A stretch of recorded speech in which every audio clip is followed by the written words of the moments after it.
Great, good afternoon. It's just after 1 on July 28th.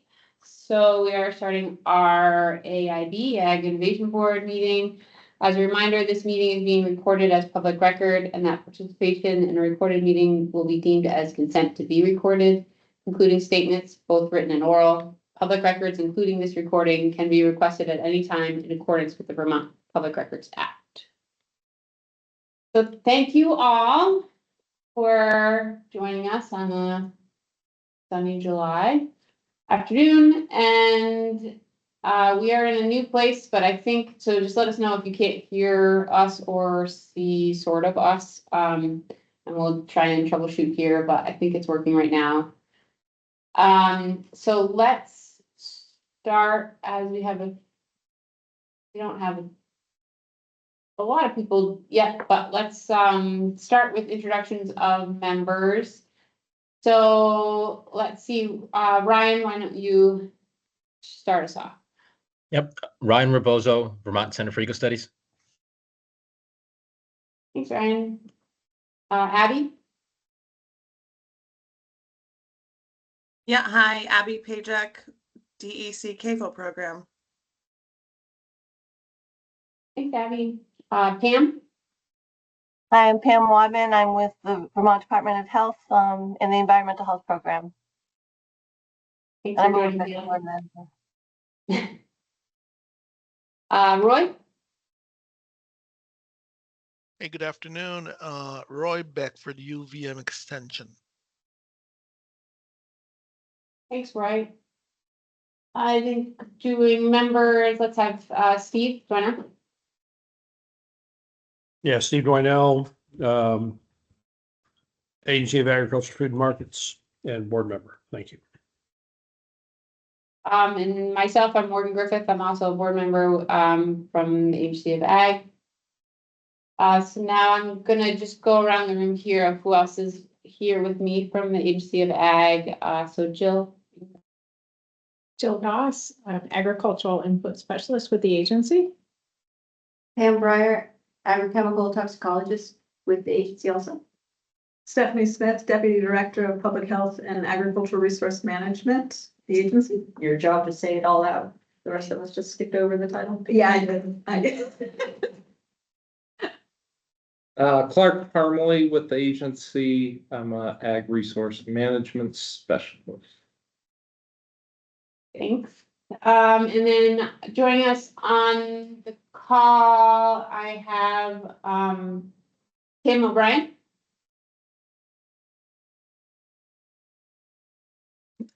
Oh, Kimberly O'Brien with Bayer Crop Science.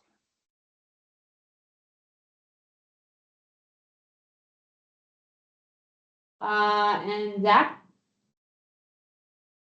Zach Schakowsky, Agrochemical Program Manager, Agency of Agriculture. All right. Well, thank you all for joining us. I know summertime is hard to get everybody together. So the first thing was just what we're going to hear today. So we do have a few people that are going to join us later.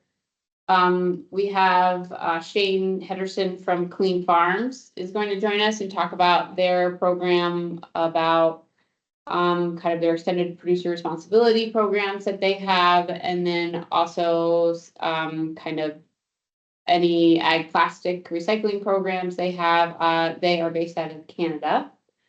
And then also we have Pierre Gendron, I'm sure I'm butchering that last name. And he is going to join, he is with the, I can't think of the word, but he works with the organization within Vermont that works with pesticide container recycling. Ag Container Recycling Council, ACRC. Thank you. Yeah. Oh, hi, Leon. Do you want to just do a quick introduction? Yes, can you hear me? Yes, we can. Yep. Leon Force. I'm a dairy farmer from southern Vermont. I hold the organic dairy position on this committee. Thanks for joining us, Leon. And so the last guest we have joining us is Mia from DEC to talk about some other extended producer responsibility programs in Vermont. We have a little survey results to go over, and then hoping for just some member discussion of what we want to see in September and beyond as far as ag plastics. So I am going to do our agency update. So Stephanie has a little bit of update about a recent change. Yes, so this year in the legislative session, Act 59 became effective, and one component of Act 59 is an increase in pesticide product registration fees. It increased by $50, and that $50 has been set aside for the collection and disposal of residential use and very small quantity generator use pesticides. These pesticide products that are obsolete and or unwanted, they come to the solid waste management districts across the state.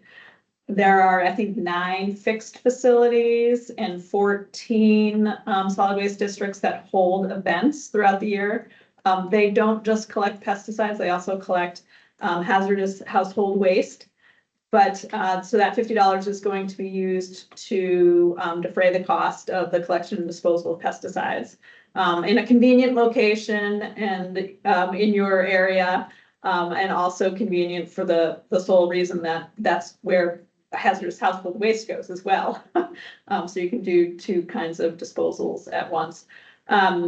This fee began on July 1st of this year. The registration, or I'm sorry, the renewal period for pesticides is actually, it's November through December, but all pesticide products, I think they expire in December. So a bulk of the, this fee will come to the agency in that, during that time frame. Let's see here. And in addition to disposal, the increase in the cost to register the pesticide, which will go to the disposal of pesticides. In the meantime, the agency, or by December 15th, the agency has to do a report with a work group of interested folks to determine how we might create a sustainable funding source for the disposal, collection and disposal of pesticides. And so that's going to, we haven't begun that process yet, but we will soon, because December 15th will come faster than as time moves. It's gonna come around fast. But but we're gonna research how we might have a sustainable program for funding for the disposal of pesticides at the residential and the very small quantity generator level. So yeah, that's that bill contained other information as well, not just the increase in fee and the requirement for a study. It included relative to the Public Health and Ag Resource Management Division, a alignment of beneficial substance law, which is a type of input used in agriculture to align with national model bills as well. So another piece. But that's it. If anyone has any questions, feel free to ask now or reach out to me. I'd be happy to answer them.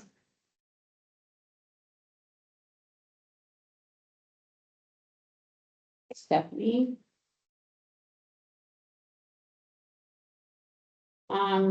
Is it anybody else? I don't have any other agency updates, but unless Steve or anybody else does. Yep, go ahead, Steve.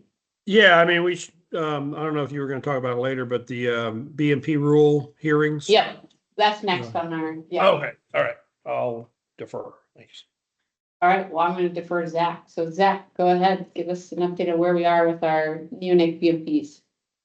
Yep, absolutely. And just a side note, am I the only one seeing someone in the waiting room for Teams?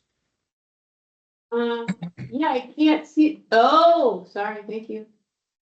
You can, yeah, let him come in. Yeah, just didn't want to step on any toes. So yes, rule update. So the proposed rule was submitted to the Secretary of State on July 2nd. And then the Secretary of State published the rule online, and that's in their Secretary of State Administrative Rules portal on the 9th. And then I believe it was published in newspapers on July 17th. So public comment period officially began when it was published online. So that's the 9th. We will be holding 5 total public hearings, 4 of which are hybrid, virtual and in person, one of which is solely virtual. The first one is on August 12th from 5 to 7. This one will be the virtual only public hearing that we will be conducting for the rules. Again, those are the best management practices for neonicotinoid treated article seeds and neonicotinoid pesticides. The next public hearing will be on the 14th of August, and that will be from 5 to 7 as well at the Bixby Memorial Free Library in Virgins, Vermont. The third public hearing will be on the 20th of August at Pool and Grain in Derby, and that will also be from 5 to 7. Next one we have is the 27th of August.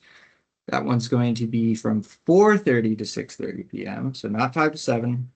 And that will be at the St. Albans Free Library in St. Albans City. And then the last one will be on the 3rd of September at Brooks Memorial Library in Brattleboro, Vermont, back to the 5 to 7 time slot. After all of the public hearings are done, the agency will be recording all of these meetings, but we will summarize all public comments received, both either in person or orally at through Teams, as well as all of the public comments submitted in writing. And all this information is up on the agency's website. We direct, if you interested people are wanting to submit written comments, the email address to do so is provided on our website, which I can provide in the chat. But yes, once we've summarized all that, we will, it's called a proposed rule public response comment summary. So we will do that as our next kind of line item, and potentially make any revisions to the proposed rule. And then we will be filing a final proposed rule once all those steps are done. So one step closer to promulgating a administrative rule. And yeah, that's about all I have, unless I'm missing anything, or happy to answer questions too.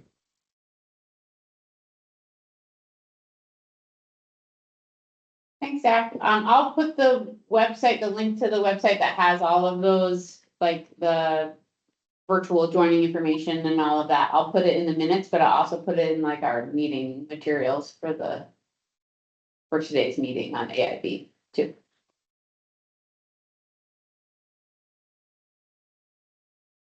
Sounds good. All right, thank you. So, to keep us moving, Shane, I see that you joined. Hi, Shane. So I'm here. Can you guys hear me? Yes, we can. Excellent. So I can just hand it over to you and just kind of tell us what you're all about at Queen's Farms. Absolutely. Thank you, everybody, for inviting us to speak. My colleague Serena Klippenstein was actually supposed to be here as well. She's the original person that you reached out to, but she's on leave at the moment. So you've got me today, which is equally as good, I'm hoping. But anyway, my name's Shane Henderson. I'm the director for Western Canada here at Clean Farms. I've been with Clean Farms for about close to 15 years now. Helped the organization grow from a handful of small programs to what we think is quite an impressive organization today when it comes to agricultural plastics and packaging management here in Canada. What I realized that the agenda is kind of tight today, so I kept it to about a 30-minute presentation, hoping that we'll have some time for questions at the end. Kept it fairly high level, so please do at the end, if there's anything you want to dig into a little bit more in a more detailed way, let me know. Also, Morgan, just for your information, I think you guys meet regularly. If there is a specific topic that we don't get into enough detail on, happy to come back and shed some light on, one specific area that is most interesting to you folks. So anyway, let's jump right into it. And you can see my slides there, okay? Yes. Perfect. So Clean Farms, also, in Canada, we operate in 2 official languages. Right just above Vermont is our French-speaking province, Quebec, and we're known as Agri-Écoute in Quebec. And we're a Canadian not-for-profit industry stewardship organization, also referred to as a producer responsibility organization, or a PRO in some areas. And really our goal, our mission, our vision is that we are committed to environmental responsibility through the proper management of agricultural plastics and packaging across Canada. What's interesting about Clean Farms is we're one of the only national extended producer responsibility organizations in the country. Generally in Canada and even in the US, as you guys will see, extended producer responsibility is legislated on a state-by-state basis, and in Canada, it's a province-by-province basis. So generally, you have several organizations managing certain products depending on the province that you're in. Clean Farms operates from coast to coast, Newfoundland all the way to British Columbia. We have today over 225 members. You can see a small portion of them on the right-hand side of the screen here. You might recognize some of those larger companies, but they're essentially the brand owners, first importers, or manufacturers of different pesticide, fertilizer, seed products, animal medication products, animal feed, bedding, maple, sap tubing, ag, and other ag plastics. You name it, and we've probably got a member who manufactures it when it comes to agricultural plastics and packaging.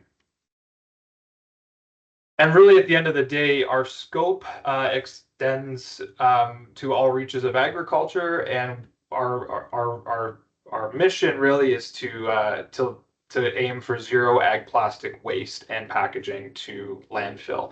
And you can see some of the photos here of the different material streams that we manage, and I will jump into a little bit more in the next slides. A little bit about our history. So Clean Farms in its current form really has existed for the last 15 years. We're celebrating our 15-year anniversary today, but a lot of our programs started much earlier than that. And our first program that, the most mature program that we operate today for the collection of empty pesticide and fertilizer containers started way back in 1989 under our sort of sister organization, CropLife Canada.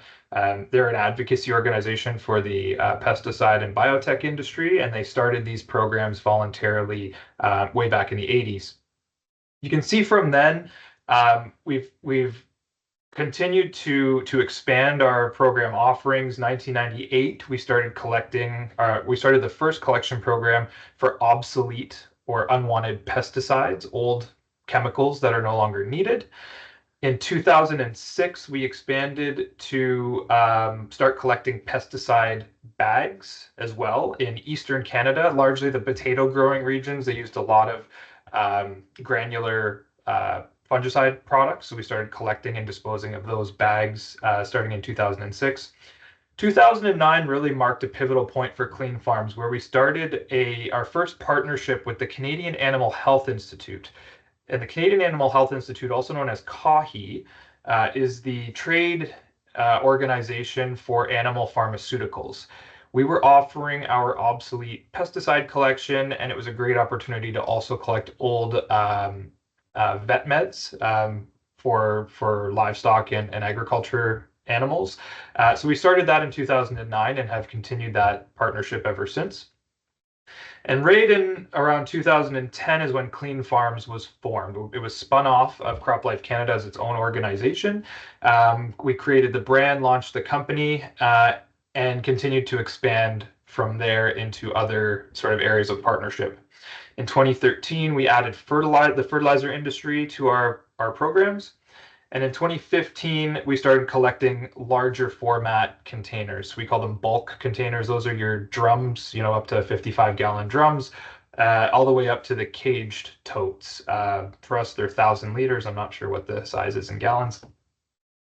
And then in 2016, we launched a collection program for seed bags. I noticed you just gave an update about neonicotinoid treated seed. A lot of those discussions in Ontario and Eastern Canada spurred the development of the seed bag collection program to help farmers deal with their old seed bags that have contained formerly treated seeds.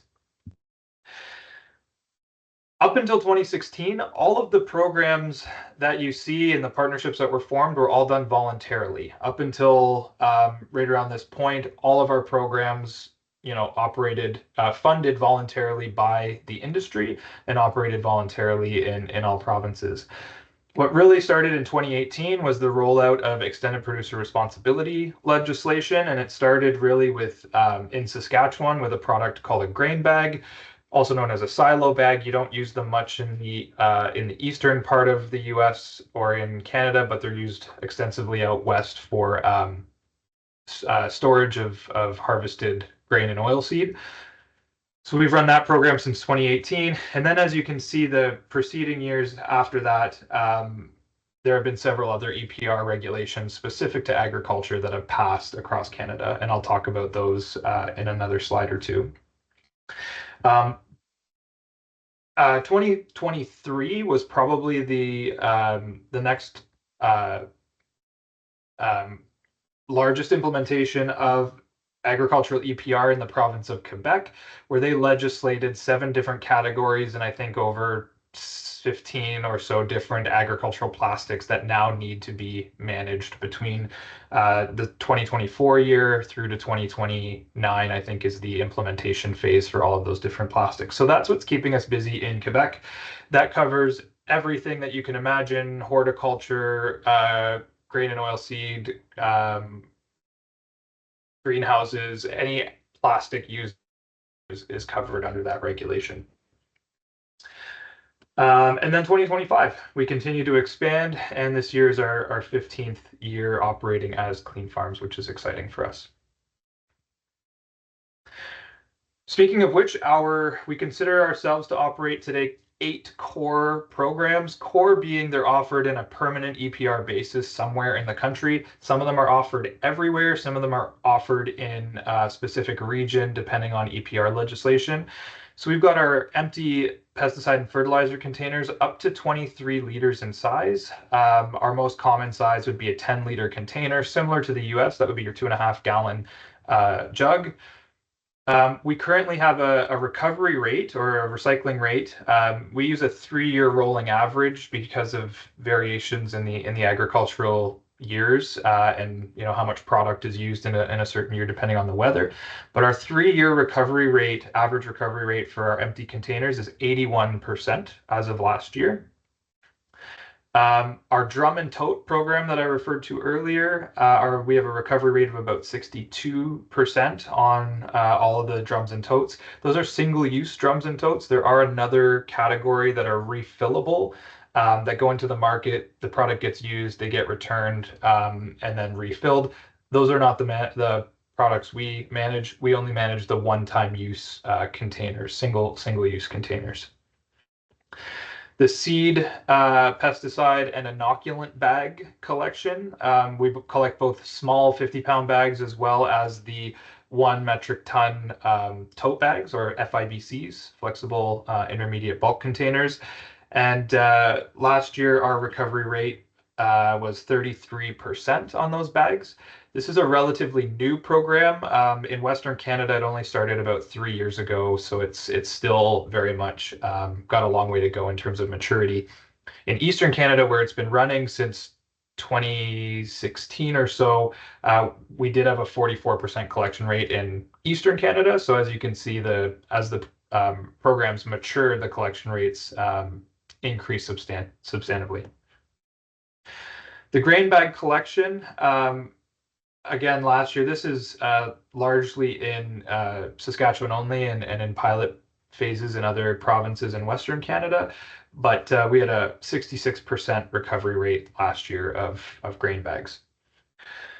We have a collection program for unwanted pesticides and livestock medication. You'll see the acronym UPLM coming up in the presentation. That's what it refers to, unwanted pesticides and livestock medications. We collect those on a every 3-year basis in each province, so we don't have a recovery rate per se. A lot of these products are 20, 30, 40, 50 years old when they come back, but we do have an idea of, since the program started, we've collected over 4,700 metric tons of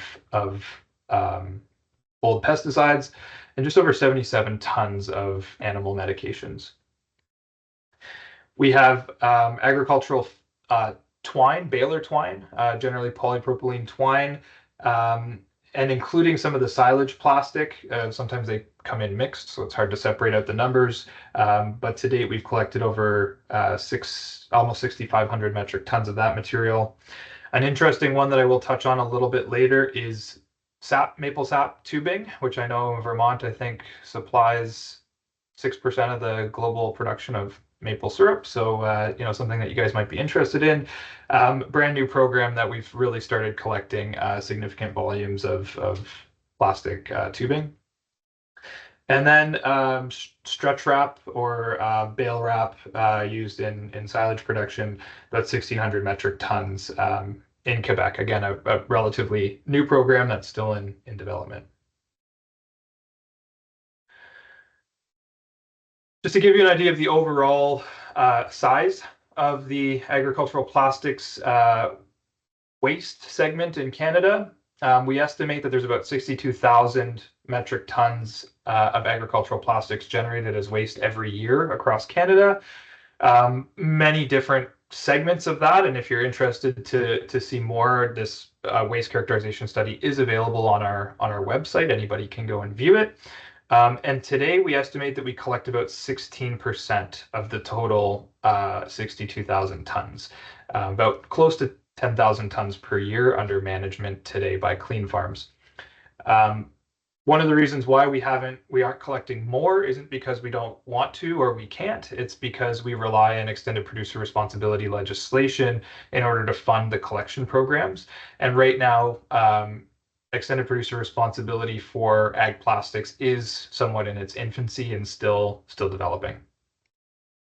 But our goal is to go after all of that 62,000 tons per year. I mentioned EPR for agriculture, and I think this was one of the topics that was mentioned and of interest to this board. But just to give you a very quick overview, this is Canada. Vermont is right around here somewhere.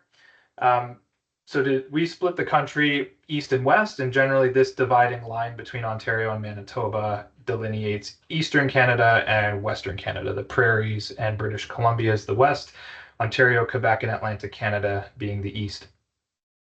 All of the icons in grayscale are voluntary programs. Those ones that I mentioned earlier started back, as early as the 80s, voluntarily by the industry, and continue to be voluntary to this date. There is no extended producer responsibility legislation in these provinces for these materials. The icons in color represent where we see extended producer responsibility today. So grain bags, as I mentioned, in Saskatchewan. Manitoba has legislated or regulated several different products under extended producer responsibility, including containers, drums and totes, our bag collection, grain bags, and also polypropylene baler twine. Quebec, this is only a small number of the different agricultural plastics that they've regulated. It's quite an extensive regulation, as I mentioned. And then our smallest province, Prince Edward Island, has also regulated a few different agricultural plastics. As a national EPR organization, it's very interesting when EPR is regulated provincially, because each province and each regulation is written a little bit differently, and often off the backs of extended producer responsibility legislation that's in place for household packaging. So we find one of our roles as a national EPR organization is to try and work with regulators in each province to ensure there's some level of harmonization, and that the agricultural industry in and of itself isn't treated the exact same as, say, the consumer goods industry, which I think everybody in this room probably knows agriculture is quite different than urban waste management.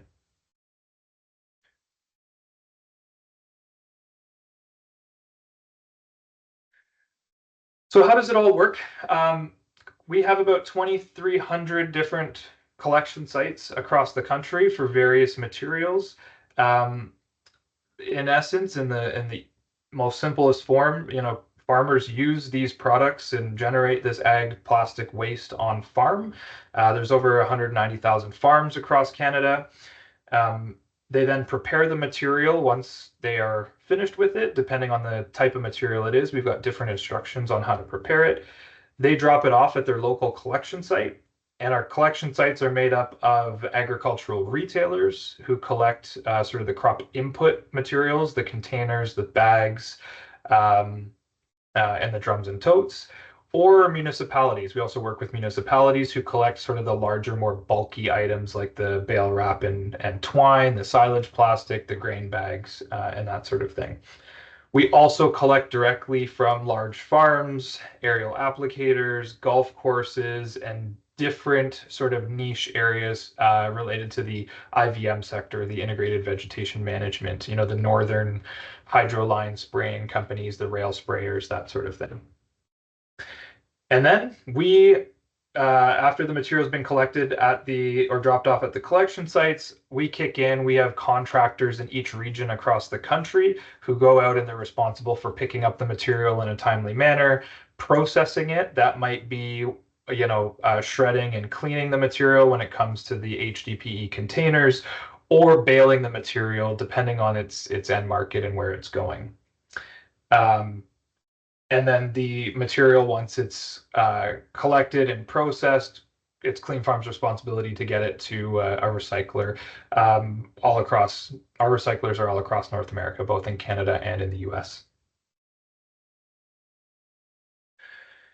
So very, very quickly, just about retail collection. I mentioned generally retailers are collecting crop input packaging, the stuff that they sell, seed and pesticide bags, both small and large bags, the drums and totes from pesticide and fertilizer containers, and the empty 10-liter jugs. They do, in some cases in Eastern Canada, they also collect the agricultural film plastics. In the case of some of the co-ops, they sell the film plastics. They also want to collect those from their customers. Retailers will distribute collection bags. The collection bags are provided by Clean Farms free of charge to the retailers, and they distribute those when the product is sold. So for example, a pallet of seed, generally one full pallet of 50-pound seed bags, once empty, can fit into a collection bag. So the retailers will distribute a collection bag with a pallet of seed when it's sold. So the farmer has that bag on farm ready to use when they empty their seed bags. Same with the empty containers. And then we've developed an online pickup request system that all the retailers or all the collection sites across Canada are able to log in under their own individual profile and request pickups to be completed generally within 10 business days, depending on the site itself. Some of the large farms may have a bit of a larger service window. So here are some photos just to give you an idea of what it might look like. The photo on the left is a little bit grainy. I apologize for that, but that's kind of what the jug collection looks like in Western Canada. In Western Canada, the ag retailers are quite large. A lot of them will store them outdoors. A lot of them also, if they have the space inside of a shed, they'll store them indoors. The key thing is that these bags contain all the containers. You know, they're fairly heavy, and they also act as a secondary containment in the event that the containers weren't 100% rinsed properly. Although from our studies, it shows that the rinsing rates are quite high on these products. And then you can see in the back as well, there's several drums and totes waiting for pickup. Key thing is, once they have 25 bags of containers, which often could be dropped off by one farmer, depending on how large they are, they requested pickup, and those containers are picked up within 10 business days. On the right-hand side, these are pictures of the seed bags that have been collected, and this individual retailer actually has a sea container that they keep the material inside until it's ready for pickup. I mentioned our online pickup request system. We started developing this from a custom software developer about 8 or so years ago. It's developed quite substantively.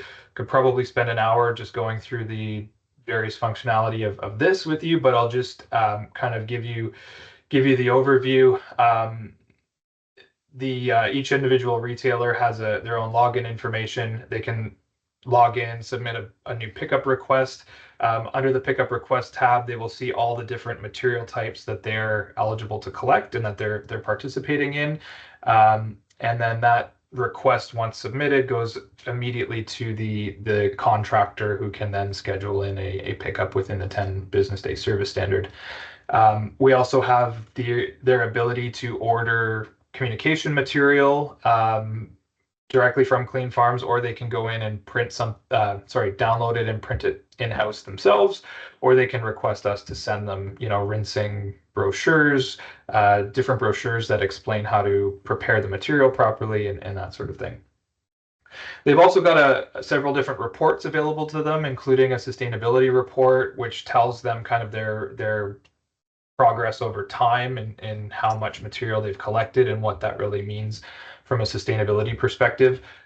What we've found is some of the large chain retailers really like that functionality, because they can see across all of their retail stores how much material has been collected, and those who report on sustainability initiatives use that data and report out accordingly. And then, of course, we've got different videos that we can update, different messages depending on the year and what we want the retailers to know. We've also used this platform to survey our retailers, on a year-to-year basis on various items related to the program and satisfaction.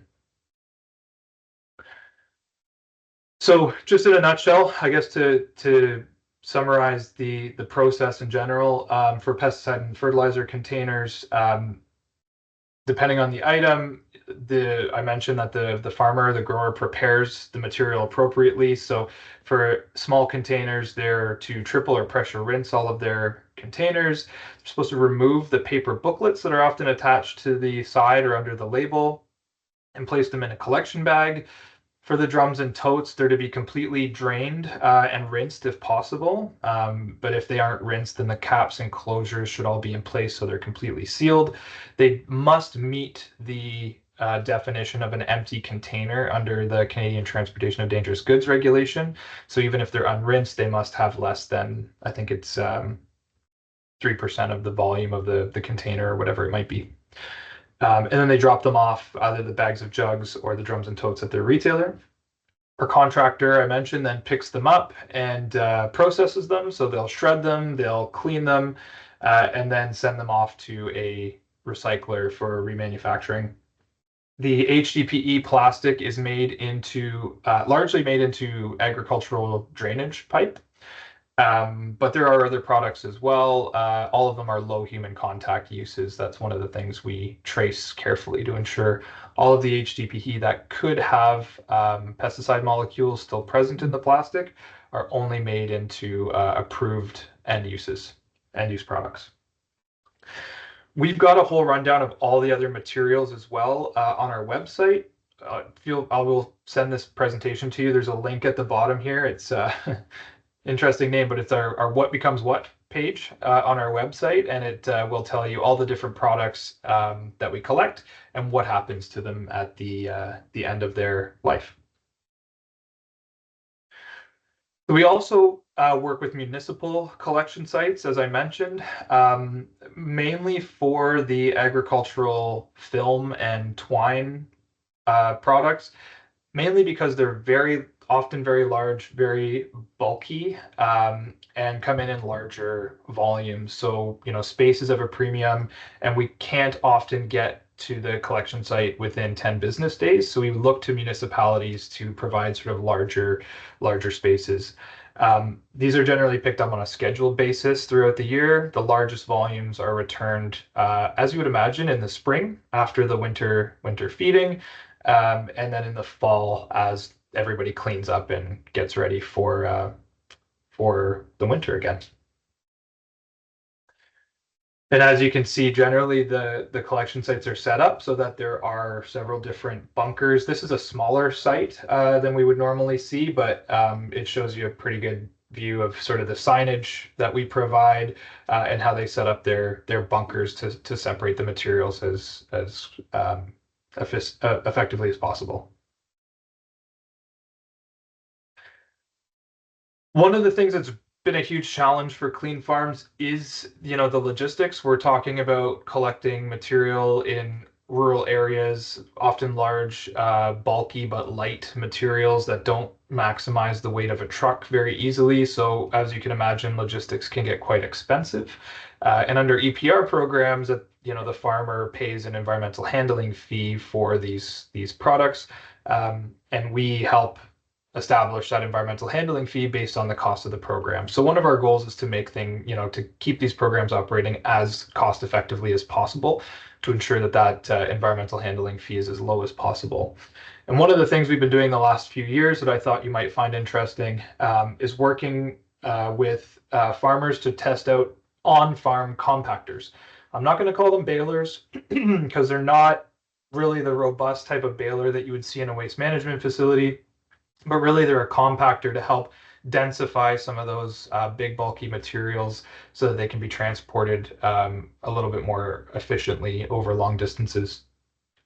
These compactors were actually, the first version of them were developed by a farmer in Ontario. It started with a wooden sort of shell with a big cement block that he would lift with his forks and put on top and compress the plastic. It's gone through a couple of iterations and now is a little bit more automated, but a lot of those original manual compactors are still in use across Eastern Canada.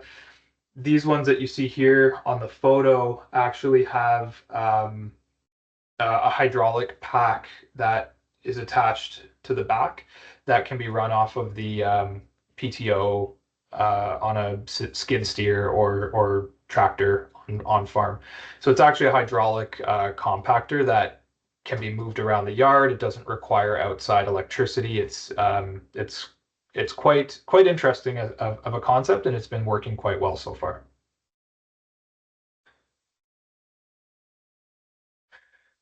So we also run a program for unwanted pesticides and livestock medication that I referred to earlier. This is a hazardous waste collection operated across the country on a blitz-style basis. So that means once every 3 years in each province or each region, we set up a week and we send 4 crews from a hazardous waste company out onto the road. And it's hosted at agricultural retailers that sell pesticides and fertilizers. And essentially they'll set up for a full day, 9 a.m. to 4 p.m. and any farmer from anywhere can bring in their products, transport them safely and bring them in free of charge with no questions asked. As I mentioned, in some of our larger provinces, we do split them up into 2 regions, but the 3-year sort of rolling basis works quite well with most of the farmers.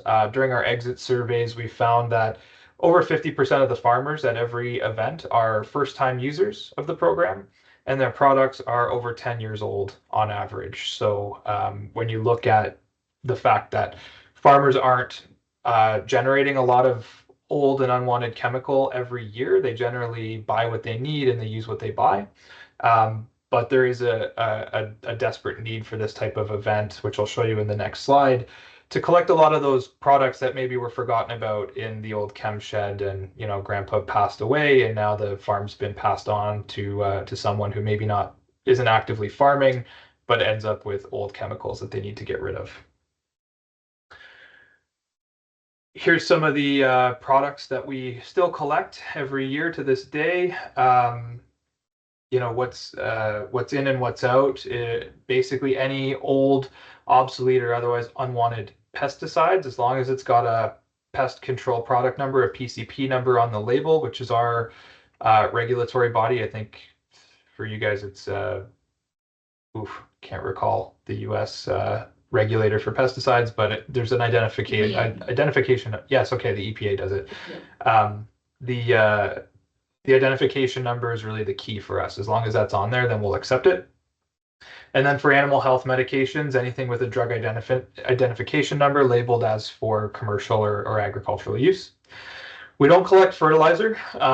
Fertilizer is generally able to be disposed of in various ways that don't require high temperature incineration, like for these materials. We don't collect domestic pesticides or household hazardous waste, largely because there are other EPR programs for that material. And we don't collect needles or sharps at this time, just the medication. We don't collect medicated feed, veterinary clinic waste, or treated seed. However, I should say in Quebec, starting next year, there is a regulation where we do have to include treated seed with this collection, but the goal isn't to include treated seed unless required by EPR. And this is generally what it looks like. A farmer will show up with his material or her material on the back of a truck. We have a site supervisor who kind of scans everything to make sure it's within spec. And then the hazardous waste company that's hired will pack them into these spill-proof bins. At the end of the day, they put them in their truck, and the next day they go to the next retail location to set up for another event. I mentioned maple syrup tubing, or maple sap tubing, I should say. It's a pretty new collection program for us, but something I thought would be interesting for you folks. It started last year in the province of Quebec, and every year in Canada, mainly in Ontario and Quebec, farmers tap over 50 million maple trees, which represents about 4,000 tons of plastic tubing that's used every year. The tubing usually lasts about 5 years in the field, so it's only swapped out every 5 years. But every year we would expect to see about between 2,000 and 4,000 tons of maple sap tubing. It's a high-density polyethylene material. It's got lots of different fittings. If anybody is working in the maple syrup industry, you would know there's lots of different types of fittings, metal pieces that need to be removed. But we're lucky to have a recycler right in Quebec that has been doing this for quite some time, and all of our material is going to that recycler today, and they're able to remove all the fittings and make sure that it's prepared for recycling. This material gets made into things like piping, drip irrigation tubing, paint trays, and mud flaps for trucks. Very quick note on communications. You've probably gathered that our programming across the country can get very complex depending on the region, the material that we're collecting. It's very, very challenging to communicate. But what we've found is that we do have some common threads, common branding across the country that ensures that brand recognition is top of mind. We don't often need everybody to know everything about what Clean Farms does, but the important thing is that they recognize the name and that they can go to our website to find out more. And you can go to our website and see the sort of complex web of information that's available, hopefully easy to find, depending on whether you're a farmer, whether you're a retailer or a collection site. There's different ways to navigate our website to find out exactly what information pertains to you and the material that you're looking to dispose of. And then finally, I'll just wrap up with some key considerations. For us, this is an ongoing saga, and we continue to expand year over year as extended producer responsibility legislation rolls out. We expect within the next couple of years, Alberta will regulate several different agricultural plastics. British Columbia has signaled their intent to regulate regulate agricultural plastics. So things are going to continue to grow for us. And one of the things that is top of mind for Clean Farms at all time is our costs. I mentioned extended producer responsibility means that the producer or brand owner or manufacturer of a product is responsible, but that cost is often passed down to the farmer, and they see it as a fee at the point of purchase called an environmental handling fee.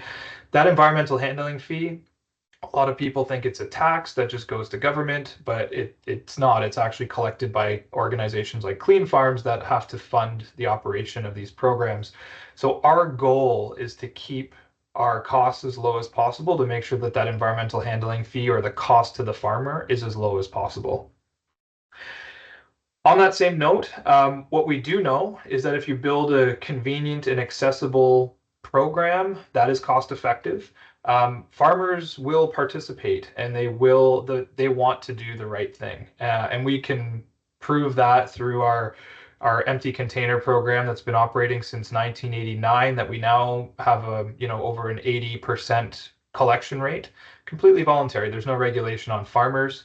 In most cases, they could still get away with burning it or landfilling it or whatever they want, but they choose to participate because they know it's the right thing to do. And we've made the program as convenient and accessible as possible for farmers.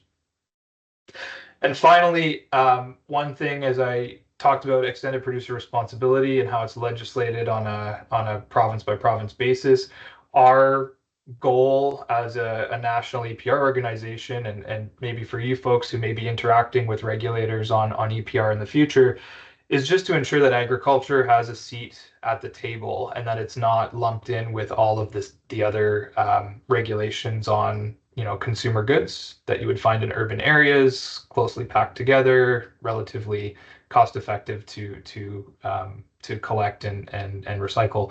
Agricultural plastic is very different. It's in rural areas. It often takes different equipment to collect.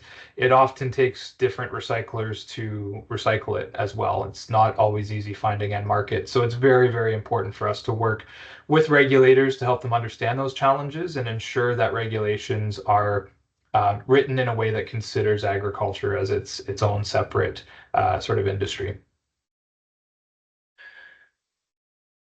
So I know that was a lot. I'm looking at the time. It looks like it's 1:55 p.m. I hope I've stopped with enough time for some questions. But Morgan, I'd say if there's anybody who has any questions, please fire away. That's awesome. Thank you so much, Shane. I know that we're definitely probably going to invite you back, but thank you for giving us the first overview. And so I think the first hand that I see is Steve. Yeah, thank you very much. I really appreciate that presentation. I have a lot of questions, but just for the sake of brevity. So the fee that the farmers have to pay, so does that apply to any of the recycling programs you have or just some of them? And what magnitude of fee are we talking about? Good question. So maybe first on fees, the way that they're established, so Clean Farms has an annual budget every year. 75% of our costs are direct program costs. Those are fees paid directly to contractors to go out and collect and process the materials. 15% of our budget is everything else. That includes, salaries for our staff. We've got 26 people that work for Clean Farms today across the country.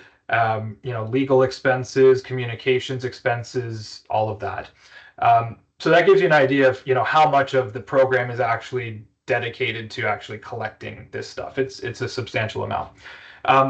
The way that we establish the cost of the program is we look at, our direct program costs, our indirect costs, and then any of the revenue from the sale of the material. That fluctuates depending on the recycled materials markets and that sort of thing. But in some cases, we can offset the program costs by about 20% with the sale of the plastic revenue. So once we look at our expenses, subtract those revenues, it gives us kind of our leftover amount. The producers or the brand owners, the folks that are obligated to participate, they report to us their sales into the market. So then we establish how much we're reasonably going to collect. So with containers, for example, we expect that we'll collect about 80%. So for us to collect 80% of the containers based on what's sold into the market, we're able to establish a fee to cover our costs. And again, we're a nonprofit organization, so it's a straight cost flow through. The only thing we keep for ourselves are our salaries that are benchmarked against industry norms. But the question as to whether the farmers see that fee or how they see it, it's really a matter of the regulation. Some of the regulations require a visible fee. So that means at point of purchase, our farmer will see their, 25 cents a kilogram or whatever it might be. In some instances, I mentioned those voluntary programs like the pesticide and fertilizer container collection program. The industry decided back in 1989 to integrate that fee into the cost of the product. So if you're a farmer and you're buying a jug of pesticide in Canada, you won't see a fee. It's incorporated into the cost of the product. Largely because those are, one of those containers could run you a couple $100. So the fee is, less than $1 on that container. It's negligible to an extent. But for some of the other products, like for example, grain bags in Western Canada, a grain bag might cost you $1,000 or $1,500 depending on the size you buy. We charge based on the per kilogram cost. So it's about 22.5 cents per kilogram for that LDPE plastic. So if a regular grain bag is, sorry, I should have had some of these numbers in front of me, but if a regular grain bag is, 200 kilograms, we're looking at about $88 for the fee, I think, right? Did I do that right? Right, but the fee is paid by the people who are participating in the program, not by the farmer when they recycle the product. No, so the farmer pays when they buy the product. Right, exactly. But it goes to the money that they pay goes to the company selling the product, and they turn around and give you the money to run the program. Yes, that is correct. Okay, that's what I was getting at. Right, all right, thanks. Yeah, thank you. We can move on to Leon. Yes, I'm, just so you know, I'm an organic dairy farmer. And Yes. I have two questions. The first is, how much cooperation do you get from the farmers abiding by the rules? Just because they're rules doesn't mean the farmers follow them. And the second question is cleanliness of the ag plastic, like from ag bags and bale wrap and so forth, because when I interact with my fellow farmers, that's always the challenge. How do you keep plastic clean enough to be acceptable, and how clean is that it needs to be? Good question. And what I can say is that it is an ongoing, sort of education campaign around that, both the rules and following the rules, and then how clean is clean. We get that question a lot. What I can say is, there's no rules on farmers that they have to participate. So generally the ones that are participating, they're willing to put in the effort to make sure that the material is prepared properly. It doesn't take a ton of effort. It's more so knowledge. Keeping netting and bale wrap separate.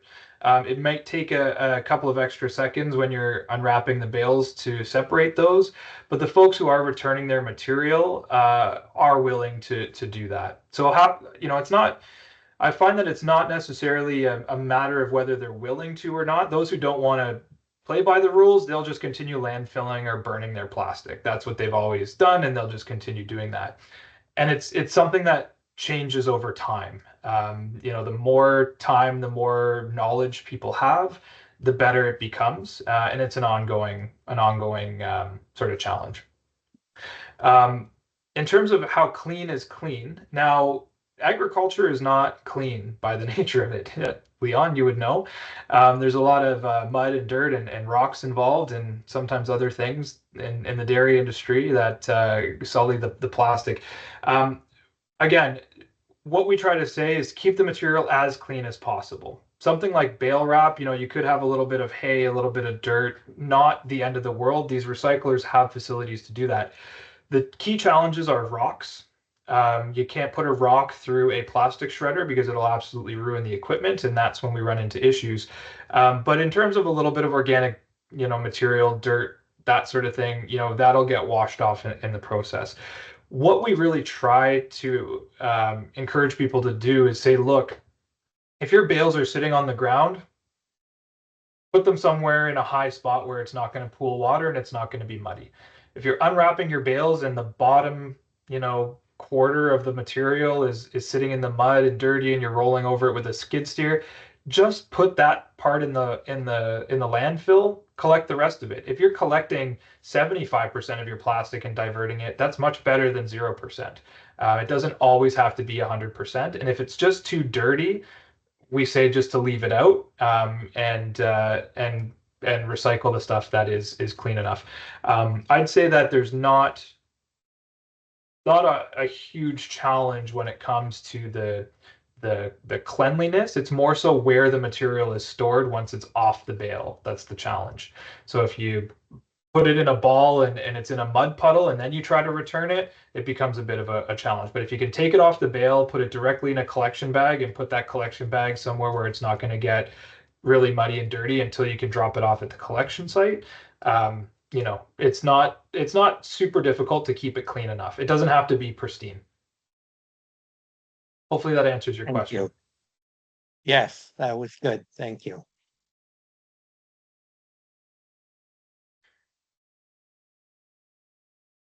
Any other questions?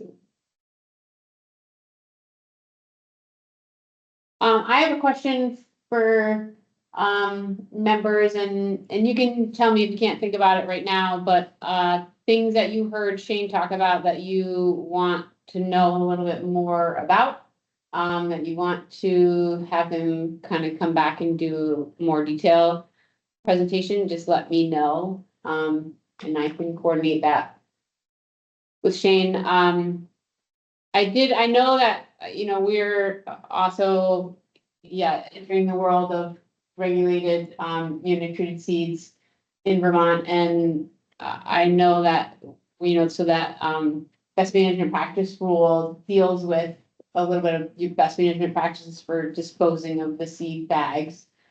So I guess I just wanted to know, do you have any communication or education around the disposal of those seed bags that you talk about? Like, do you have any communications that you tell growers right now for the collection of those seed bags, as far as trying to reduce the amount of pesticide that's released from them? Sorry, you said to reduce the amount of dust from? Yeah, basically. Yeah, so it's the guidance actually comes from CropLife Canada, and actually now I think it's also Seeds Canada. you know, it's similar. I read through the document actually about the neonic seeds before I came on because it was interesting to me. But some of the similar items, you know, when you empty your bag, don't shake them when you put them into, you know, when you're emptying into your cedar, try not to shake them. Put the bags directly in a collection bag and tie them up, tie them closed. And then generally once they're empty and in a collection bag, there's not a huge amount of dust or contamination. You know, that kind of seals them up. They take them back, they drop them off, and then we, you know, send a contractor to pick them up. We do have, you know, sort of best management practices with the contractors when they're baling them to ensure that, you know, the workers are protected from any potential dust contamination and that sort of thing. But they all go today, the small seed bags from treated seed go for high temperature incineration. So they're not actually being recycled at the moment. There's nobody that can recycle them. We're hoping to move the industry towards a more recyclable bag. The issue actually isn't the neonic contamination when it comes to seed bags. It's actually the fact that largely in Canada, they're multi-wall paper with a plastic liner, and there aren't any paper mills that can handle those bags for recycling. So we're hoping to get them into a recycling stream, but today they're going for actually, sorry, I said high temperature incineration. They're actually going for energy from waste incineration. So it's displacing coal in cement kilns. But there's more information on how to prepare the bags and that sort of thing on our website. We've actually got a little animated video for farmers and retailers just about the program. I'd invite you to take a look if you're interested. That's awesome.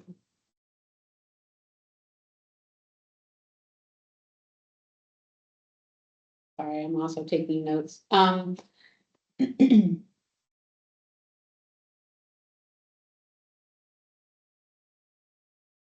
Any other questions or comments for Shane?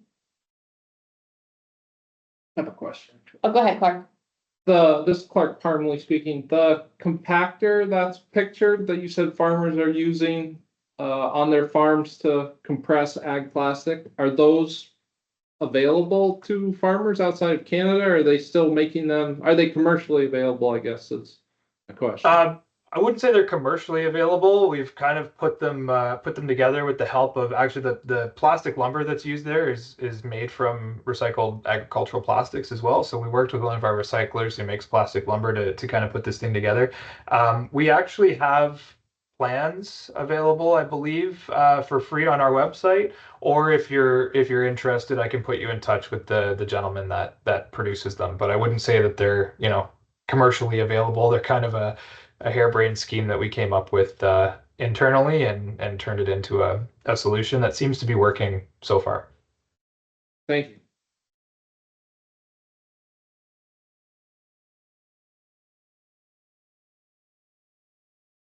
Great. Well, Shane, thank you so much for taking the time to talk with us today. I do anticipate that I'll reach out again as we kind of get rolling on what we want, but this was a great overview of Clean Farm. So thank you.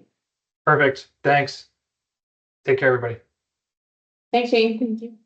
Thank you. So next on our agenda is Pierre, and I think I saw you join. I am. Good Yes. afternoon. Hi, good afternoon. Yeah. So, first, sorry, I have a bad voice today, and plus my French accent. I hope that I make it through, that you guys understand what I'm going to say. Shane did a very good job explaining the program. I'll talk to you about the recycling part of it. So we are a processor of empty containers in Canada, and now in the US. So since June, we collect the ag containers in the Northeast, working with the ACRC. So Shane has explained, like I said, pretty well the program. So I thought maybe I should just give you a quick overview of who we are. So let me share my screen here quickly. Sorry. So RPM is in business like I said, as a plastic recycler. Really, we consider ourselves though more than a plastic recycler, and I explain that through the presentation here a bit. So we're the most advanced recycler or processor of plastic containers in Canada. Where we're saying that because we do the collection of the containers, but the most important part of it is that we recycle those containers and we wash the plastic, right? So we're one of the two that does that in Canada. We own over 60% of the market. I need to say that before ag containers came about 8 years ago with in our book of services. The base of our collection program is about the lubricant containers. So oil containers, Valvoline, Shell, Castrol containers that you buy at the retail store or that the garages or car dealers, truck dealers use. We collect those containers, we bring them to our Quebec facility, we shred and wash those containers. So so this is the base of our business. Then we had the ag containers through time. Like I said, we own 60% market shares in Canada. We use what we call the no-touch safe handling system. This is pretty important. So for both the lubricant containers and the ag containers, when the container for the ag containers has been triple rinsed and placed into a bag, a big collection bag that Shane was showing, once that bag is attached, nobody is touching it. So we take the bag with the containers, we make bales in our collection sites with those bags. And that bale that contains both the bag, which is LDPE, and the container, which is HDPE, that bale is put through our process line, and nobody is opening the bag, nobody is touching the containers. It's just mechanically be recycled. So they're a part of what we do. Why we're so unique, we use treated industrial water as a cleaning agent. So we clean the plastic basically with dirty water. So when we talk about industrial water, we're talking about vacuum waste. So oily water from industries, from spills on the road, from garages. So we take that dirty water, we use it to the level we need, then we take it, put it to the production side, and we use that water time after time. Every day, we skim out the contaminants, take the oil out, and we take some of the water, put in our reactors for cleaning, and then we take that water back into our processing line. Once the water is on the process side, it's never being disposed. We use that water time after time. We lose some through evaporation. We lose some with the plastic a little bit. So that's why we need to top off every day. But again, we don't use clean water from the municipality. We only use industrial water to do the work. The last piece of why we're so unique, we connect physical digital worlds. We have developed AI for the collection. So we use artificial intelligence to predict when the client will be ready to be serviced. It's not like the curbside program where every second week they'll come to the municipality, or for the garbage, I guess in your case every week they'll come weekly and pick up your garbage bin. In our case, we might go to garages once every 2 weeks, or one every 4, 8 weeks, or even 16 weeks. In the case of the ag containers, obviously we don't in the winter, right? So when we start in spring, we try to predict when we could be ready to do the collection of these containers. So 22 years in business. We have 5 collection sites across Canada. Collection sites being where we take the container loose and or in the bag, we bring that to the collection site and we process that. We bale those containers. So we have one in Moncton, the Maritimes. We are in Blainville, Quebec, just north of Montreal. Burlington, Ontario in the west, Alberta, and Vancouver. We also have what we call accumulation centers. A good example, if you know about the geography of Quebec, so Quebec City is 2 hours away from Montreal, so we have a place there where we drop off the bags, and somebody's taking those bags, bring to Blainville to be baled. So one centralized recycling facility, just one in Canada. So we take plastic in Vancouver and we bring that to Montreal using rail services. Why just one? Because the volumes are small. There's not enough volume. If you include all of the oil containers in Canada, all of the ag containers, we can process that in our only one facility we have in Blainville. We have a very niche market. We don't purchase bales from the curbside program. We don't go after industrial, post-industrial plastic. We really focus on what we call the nasty stuff, so the ag and the oil containers. So we have 15 employees, and all the transportation is done by third parties working for us only. So that's why we say we use over 100 people to get the services done. Sorry. So we are in the ag containers, obviously, automotive construction, manufacturing, municipalities. I mean, wherever you have a motor, you have oil containers. So we're there. With the ag, I mean, we're mostly with the retailers, some of the largest farms in Ontario, but it's mainly through the retailers and some municipalities that we do the service. So this is kind of a recap of what we do, right? We do the collection, I've mentioned that, the water treatment, we do mechanical recycling. Okay, this is really shredding the plastic, shredding the plastic to make it usable for, Shane mentioned that, the drain pipe manufacturing companies use the plastic. I mean, this is where most of the recycling plastic goes today, but we have other thing I'm going to show you soon, which is the next step, I believe, will be the bottle-to-bottle stuff. Our product is 100% post-consumer resin. So there are regulations in the US that are taking place about PCR requirements. They make a big difference between post-consumer and post-industrial. Post-industrial never went to the market, never got dirty in the market, where PCR is. So California has a requirement of 25% of PCR content in new containers. This is coming like in 2027 to 2028. Colorado has some regulation too. New Jersey is asking for 5%, I believe. Minnesota went further than that. Canada does the same. Europe is the same. They are on the PET, which is the water used for the soft drinks. They are 25% this year. And the HGP, I think it's 2030, they get to 25%.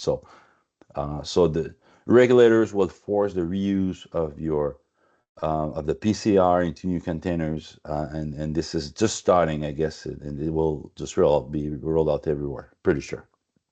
So drain pipe is cool. It's a way to reuse the plastic, but the real way is to do this. So you won't recognize the small bottles there because we purchased a mold of a quart of oil, right? And to prove that we can redo a bottle. So what you see to the left is the shredded material that we produce. So I mean, it's a bit small here, make it bigger. You can see the very little labels on it. It's all clean. There's no paper, no contaminant. And this is what we sell to the market today. The future, we believe, is to make new containers. So this bottle to the right, we use 100% of this material to make it a new bottle. The form and shape is wrong, right? It was not the purpose of it. The purpose was to prove that we can take that plastic and remake a bottle with it. In the oil containers, we have worked with one of the big brand owners, and we have put 20,000 bottles to the market last year using 25% of our product. So this is happening today. We have the 5-gallon buckets. It's only colored black, but there's one company that use 50% of our material to put into the new pails, and we make pails with it, and it's in the market today. And even the big cart for the garbage cart, so the 55, 65, 95 gallons, there's a manufacturing company in Quebec that use our product to remake those carts. So this is the way to go in the future. I mean, talking about the program, somebody asked the question about participation of the farmers. You know what? And same thing with the oil containers. The way that these programs work is, and somebody was very clear about it to mention that, is when the consumer buys it, right? The farmer or the public buys the container.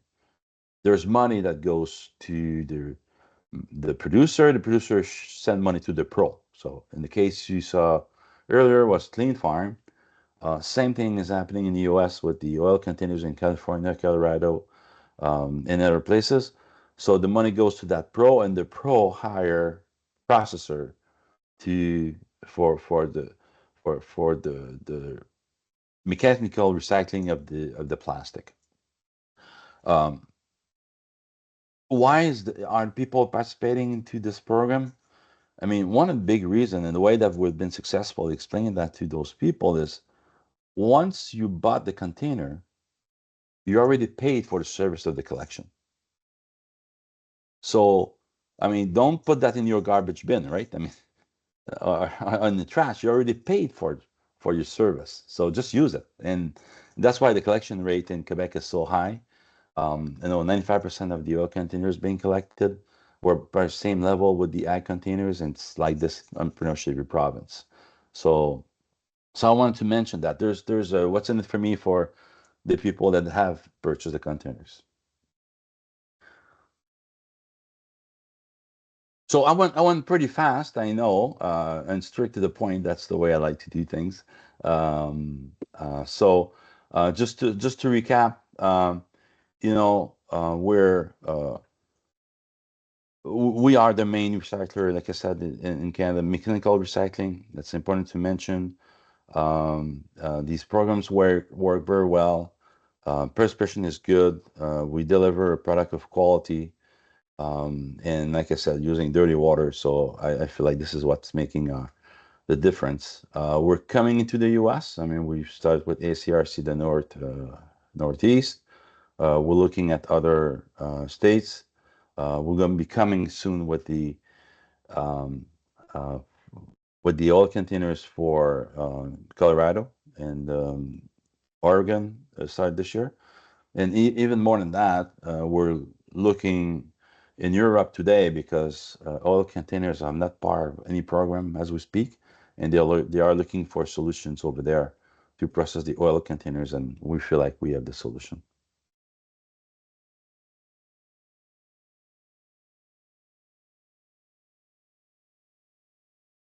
Thanks, Pierre. I have a couple questions, but I'll let other people chime in if they have a question first. Cool. My first question is kind of like Leon's question before. Can you talk about, like, what is the process of you determining like what you're getting in, if it's clean enough for you to process? Or is it, do you ever reject anything that you receive, I guess? And then if you do, how do you determine if it needs to be rejected? So the key for us is that we do the collection ourselves, right? So the brokers we use to do collection are in almost RPM employees. They just work for us.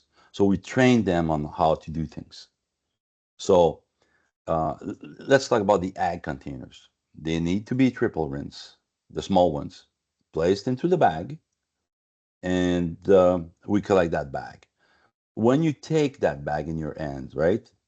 If half of the containers were full or half full, you can feel it, right? The big bag we use, full of containers, you're talking about 35 pounds per bag. So the first indication to the driver is this. The second one is we use clear bags so we can see through, right? And they have to, visual inspection of the bag, looking in the bag, makes sense? Does it meet what we need in terms of being empty and triple rinse? So if they are empty and we trust people, we believe they were triple rinsed, and that's how we do it. We do it first. Now, keep in mind that we don't process on site. We don't have employees taking container by container and shredding on site. We take the bag with the containers. We use light trucks to haul these bags to our closest collection center for binning operations, and nobody's touching in those bags. So if there's one container in 20 bags, there's one that was left with half inch in it. Honestly, yeah, it's possible that we miss it, but the key point is that nobody's touching it. Mhm. Does that answer your question? Yeah. Okay. And for the large containers, Shane was referring to 3% in the regulation. In fact, it's 0.3%. So 0.3% of, sorry, I'm going to talk in liters here, 1,000 liters, so 250 gallons. So 5-6 gallons is all you can have left in the high BC container.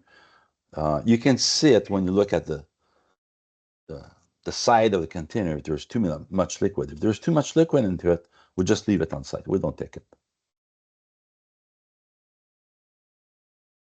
Same with waste, right? If you have too much waste in your bag because, I don't know, the guys in the bag decided to put their McDonald bags into into that big bag, we leave it on site, or we ask them to clean the waste out.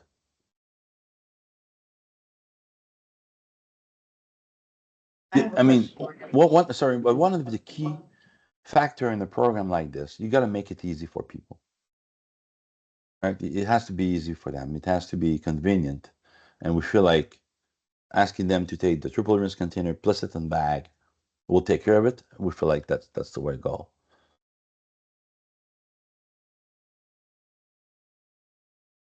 Thanks. Yeah, so the plastic bags, I know you're coming to Vermont, you were, on working with ACRC, as of June, but in the plastic bags, does the retailer get the plastic bags? And so when the farmer brings the empty triple rinsed containers to the retailer puts them in the plastic bags, or do the farmers get the plastic bags and bring the plastic bags to the retailer? Like I know that's like minutia, but I'm curious. So after 8 years in Quebec, I mean, we're starting in the US, so we're implementing that. Okay.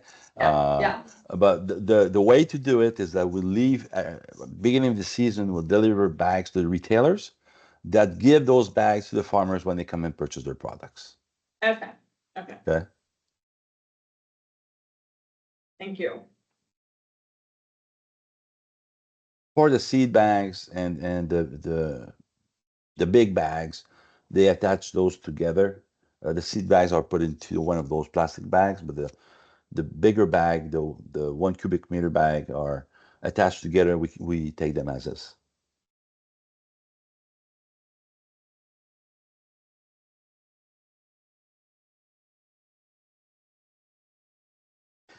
So to tell you how the program is successful in Quebec,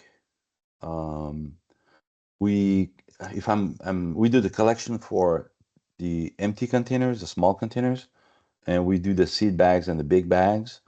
We don't process the bags. Shane mentioned they're going to filter energy in the cement kiln, and we collect the small containers, but both volumes, in 2024, we've collected over 2 million pounds just in Quebec. And with ACRC this year, we're looking for 5,000 pounds in Vermont. So there's some room to get more volume here.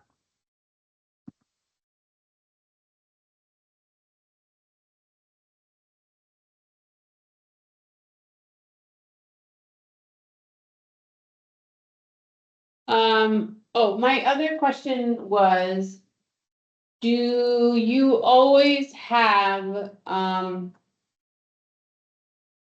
think you mentioned that your volumes were pretty low, that's why you have just one recycling facility, but do you ever have a problem finding an end user, so like the manufacturer that's making the recycled product from your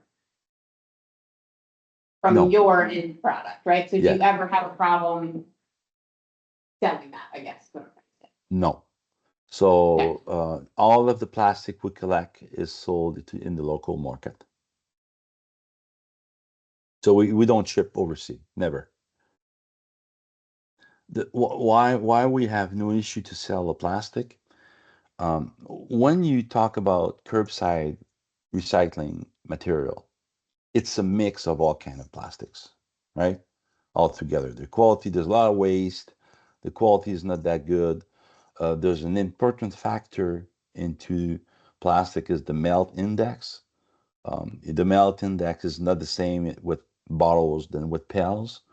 The fact that we collect everything ourselves and that we're good at segregating the type of HDPE plastic.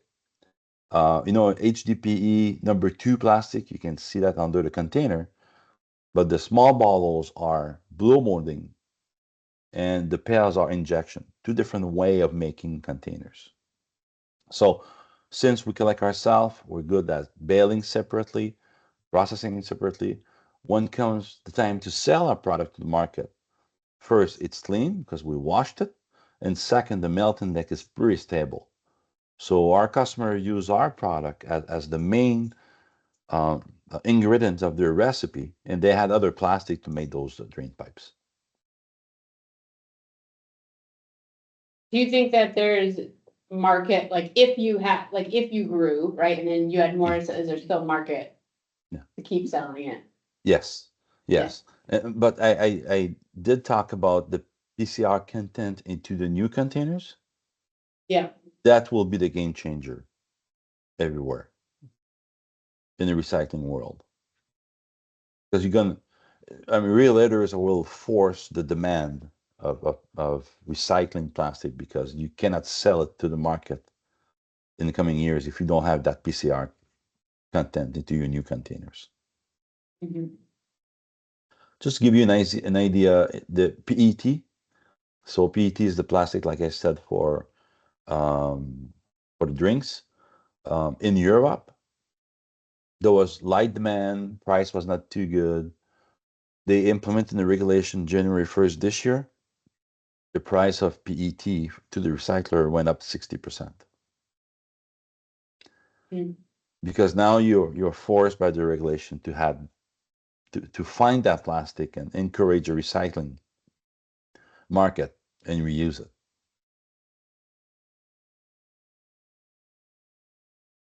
So, okay, so I'm sorry if I'm asking this as a repeat, but I just want to make sure I understand. So as more regulations come into effect that are saying you need X amount of % of PCR, there's gonna be more demand for, okay, got it. Yeah. Not for any kind of plastic though, right? You need to have the right plastic for the right container. Right. And that's what today we can offer to the market. And I'm hoping that others will do the same and bring more of that quality plastic to the market. Now, the ag containers, there's some resistance because of the nature of the product that was into the container. But when I don't have it with me today, it's in my office, but we have a container that was made with 3 layers. So the inside and the outside layer are virgin resin. The middle layer is made of PCR. So that technology exists today. Same with IBC containers. The Mauser and Schutz of the world, they have multi-layer containers for their 250 gallon tanks, and they can do that too. They can, in the middle, put that PCR plastic and reuse it, right? And now nobody asked the question, but I'll answer the question. We don't have any studies that shows how many times you can reuse a plastic. So we feel like it's multiple times. We know that, but you take plastic, you recycle it, you put 25% into a new container. That's gonna end up in big pile. Then you take that plastic again. So studies will show with time how many times we can reuse that. We feel like it's almost infinite today.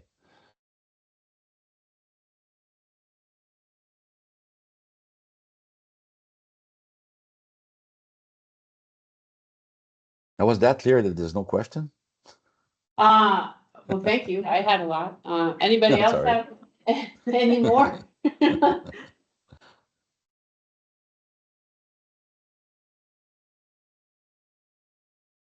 All right, well, thank you, and, Good, thank you. yeah, we, are glad that you expanded into Vermont and the Northeast, so welcome. Thank you very much. And thank you. I re- Yes, thanks, Thank you. Pierre. Bye, everybody. Thank you. Bye.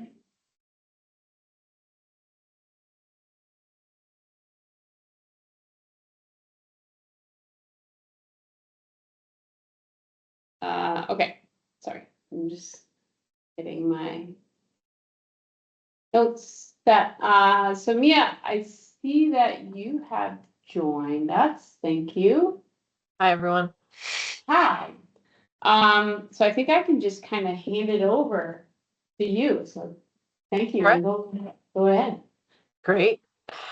Good afternoon, everybody. Good segue, talking about waste containers and recycling them and reusing them. Thanks, Pierre, for that. That was interesting. I'm just gonna skip over here and share my screen. Mia Rothline, I'm in the solid waste program at the Vermont Department of Environmental Conservation. I know Stephanie and Steven, and not sure if I know anyone else in the meeting, but nice to see you all, and meet you virtually.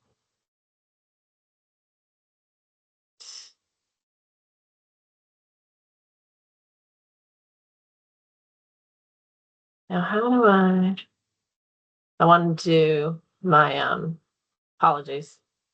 Let me do one more thing here. I just want to put it into presentation mode before I.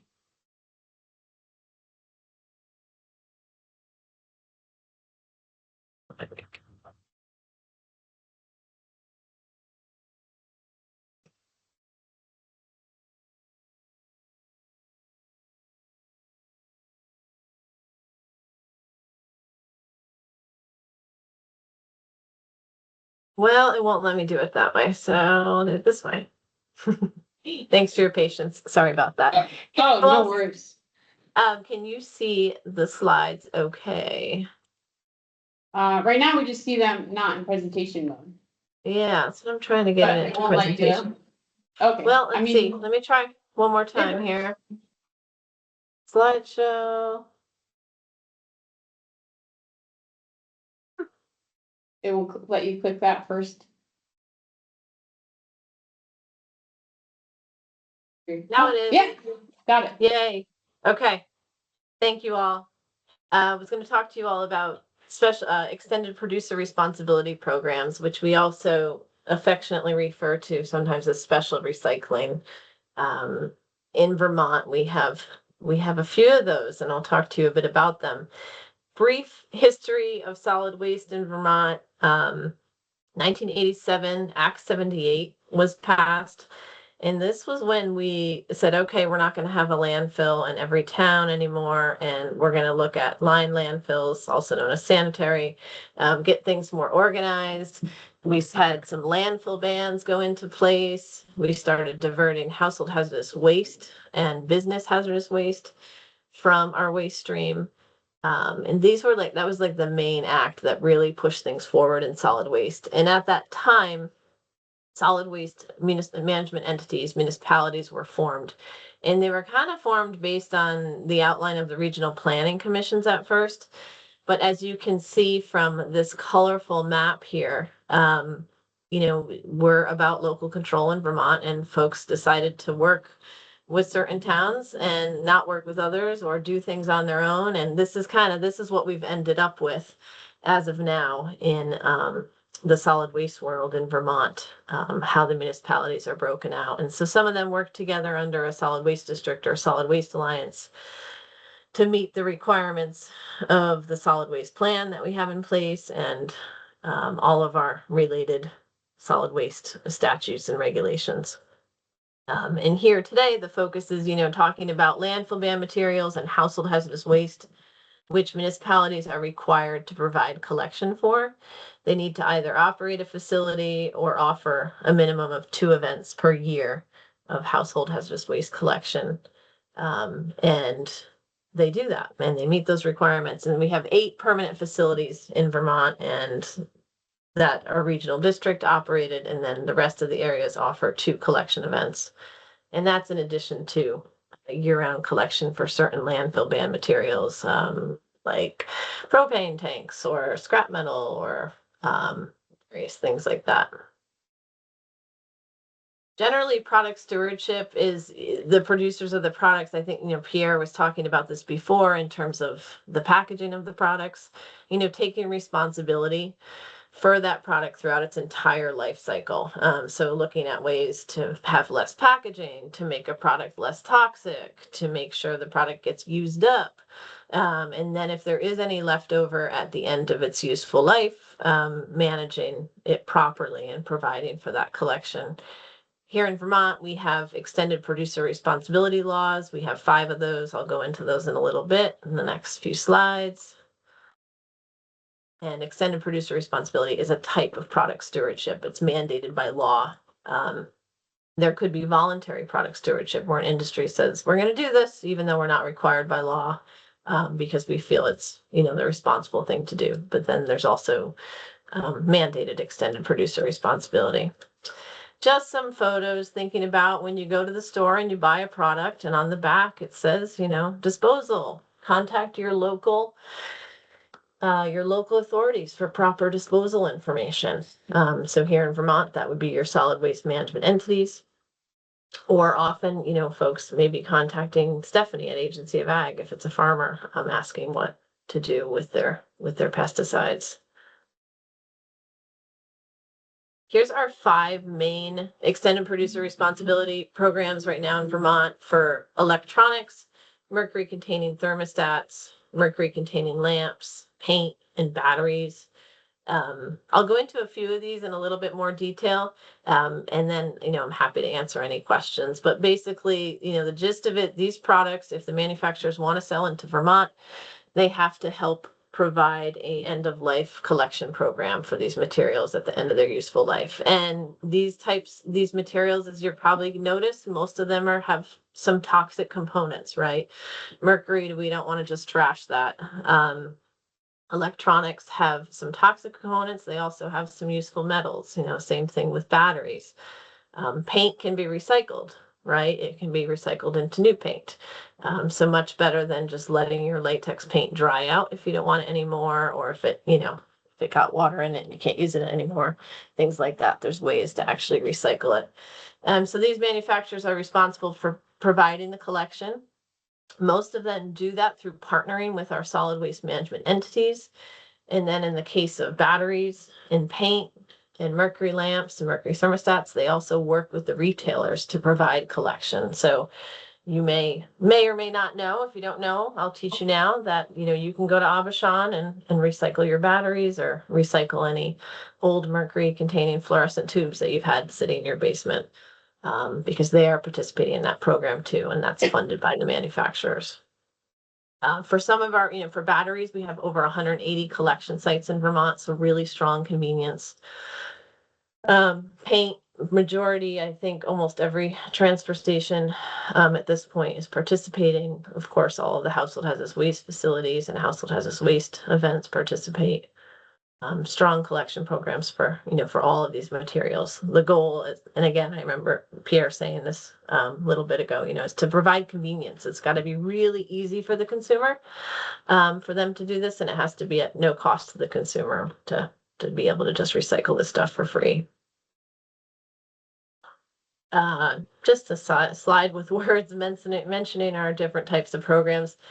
For our e-cycles, our electronics recycling program, we actually have 2 state staff who run that. For the paint program, Paint Care is the organization that implements it on behalf of the paint manufacturers. And so they have their own staff. And that one is unique. I called it out just because it is funded by a fee that you probably see when you buy your gallon of paint at Sherwin-Williams. On your receipt, it tells you, the charge, $1.35. And that goes in to run that program so that you can recycle paint at any time for free down the road, or anyone else in Vermont. And then some refer to full EPR. they're all types of EPR. These are just kind of different ways to refer to them, but our Vermont Battery Stewardship Program, there's no visible fee. The battery manufacturers implement the program. They have Call to Recycle is the organization, excuse me, that implements it on their behalf. And you don't see a fee on your receipt when you buy your batteries. That cost may be internalized into the product of the batteries, but no one has seen their price of alkaline batteries, go up since 2016. If it has, it's, a very minuscule amount that's spread out. Again, we want product stewardship programs, extended producer responsibility programs that raise awareness. They're really convenient. Provide for the safe management of the materials, and promote recycling. And then what I referenced earlier, product design down the road. It saves everybody money and time and efficiency if we all look at ways to make the products have less waste, whether it's in packaging or in the use of them. Batteries, just a slide showing this program started in 2016. Sorry if the graph is a little small, but just showing you that collections really increased. We had a little bit of a drop in 2023. Some of that is because some of the batteries got shipped late, and so they ended up counting towards 2024. We continue to really push for more outreach on battery recycling. We feel like folks still don't realize that there's over 180 locations to recycle your batteries for free in Vermont, that alkaline batteries can be recycled. All batteries that you use can be recycled. This program is actually about to expand next year too. It's going to also include batteries like that you would use in your e-bike or in your e-saw or your e-weed whacker, all the various tools now, those higher energy lithium ion batteries, they're now going to be included in the program, and recycling will be available for them too for free. Mercury containing thermostats. You could see the big jump when this started in 2010. And really strong collection rates. And now it's starting to go down, and we're feeling pretty confident that's because that we're getting them right. We still have some out there because we have old housing stock in Vermont. So there's still some in houses that, need to, when folks upgrade to a digital thermostat, programmable, then those will still need to be recycled. But that's why you can see these numbers starting to go down. And this one has a rebate program too. If you bring back your mercury containing thermostat, you get $5 back. So that has helped encourage folks. And again, retailers are a big part of this collection. Same thing with batteries, hardware stores, home improvement supply stores all have collection bins for these, which has been really helpful. Paint, again, working strong. About half of the collections are retail and about half of them are municipal. And both have really strong collection amounts. 82 year-round collection sites for paint, so it's really convenient. So if you're moving and you end up realizing, eek, I still have that horrible, lilac color in the basement that I never used, and you can recycle it instead of just leaving it there. The paint program also provides large volume pickups.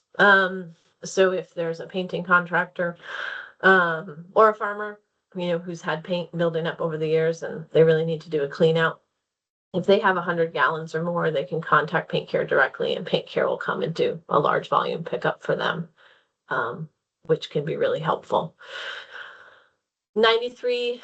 Over 93,000 gallons collected last year in the program. When the first few years of the program, it was up into I think 130,000 gallons. And the numbers were really high, and we think that's legacy paint. Folks were sitting on paint. And so we're starting to see go down a bit in terms of people really, cleaning out what they have. Doesn't mean there's not still a lot of paint out there to be recycled, but there was there was that big uptick right in the beginning when the program was new. Also, because generally speaking, not many municipalities were collecting latex paint for recycling at that time. We were all, including us at the state, encouraging people just to dry it out if you had it and really had to get rid of it and weren't going to use it anymore. And that's not the case now. 76% of the latex water-based paint that comes in through the paint care program gets recycled right back into paint. So it's really important to, if you don't want it anymore, to recycle it instead of just letting it dry out or trying to toss it. So that's been cool. We also have a local paint recycler in Vermont. Chittenden Solid Waste District does local colors, and they sell recycled paint at their locations and at various reuse stores. And so that's been pretty neat too. It's been a strong program. Again, convenience, 99.8% of residents in Vermont live within 15 miles of a paint drop-off site. So strong convenience there. And then moving forward, we also have a new household hazardous waste EPR law. And as I mentioned before, municipalities are required to provide, household hazardous waste collection in Vermont. In 2023, they spent about 2.4 million on that. They went to the legislature, to express that this is a costly expense. It's a toxic material. They need help from the producers in managing this. And the legislature heard that and passed the first household hazardous waste EPR law in the country, in Vermont. And right now we are looking at the first collection plan being due next year, July 1st, 2026. It's been a push to get all of the manufacturers to participate. We've had some manufacturers have really stepped forward right from day one, have wanted to be engaged. But there's a lot of different types of products under this law. So it's like you walk into Aubuchon and think about pretty much everything on the shelf, except for pesticides, because Stephanie and Steve have a separate program for that, where they work with the producers of pesticides to help manage. But it's bringing everyone together, right? What is the saying? Herding cats. So we've been pushing. If we can't get all of the manufacturers to come together under one stewardship organization, the statute does call for our agency to implement the program and bill the program back to the manufacturers. So we would then be tasked, our agency, with doing that and reimbursing the solid waste management entities who collect majority of this household hazardous waste, actually all of it, not just majority, and then billing those costs to the manufacturers. So stay tuned on that one. This is just a snippet from a marketing campaign that we did on household hazardous waste. The most important thing folks can do if they can is, use up what you have and dispose safely. And also think about if you really need it. Do you have to buy that certain product? Is there something else you could use instead? But then if you do, use up what you have and share it with your neighbors. They may need some paint thinner, example, for a project. And then if you're still stuck with it, reach out to one of the solid waste management entities for proper disposal. Here's our accessibility request. If anybody wants this in a different format, just let me know. Here's my contact info, and then this other slide also has my contact info. And I'm happy to answer any questions or follow up in email to folks. Let's see, stop sharing there. There's Steve. Hi, Steve. Hi, thank you. Thank you very much for that. That was very informative. I do have a question about the fee that's collected by the paint program. Who decides what the fee is? Where does the money go? How is that money managed? That kind of thing. Yeah, so when the program first started in 2014, we had to basically Paint Care, as the stewardship organization implementing, had to come up with what was a reasonable fee to efficiently cover costs of the program. And so they presented that fee to us within the stewardship plan. And then we did a report to the legislature asking, saying we think this is a fair recommendation.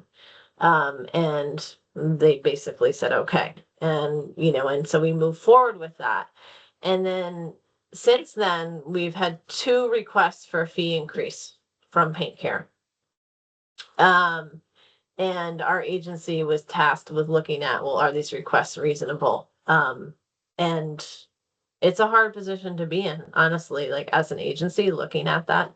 And so now moving forward, there was just a modification this past year that the fee is actually in statute now. And so that is something new, that it's listed in statute. And if Paint Care wants any changes to the fee, then they have to go through the legislature. So that's kind of. But how do you keep track of the money that's collected, or that It's Paint all Care has to? theirs.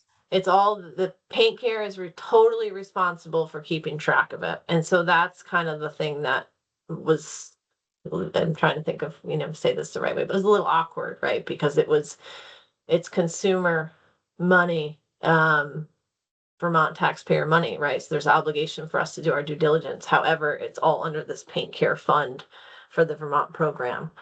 So if they incur debt, it's their debt. It's not the state of Vermont's debt.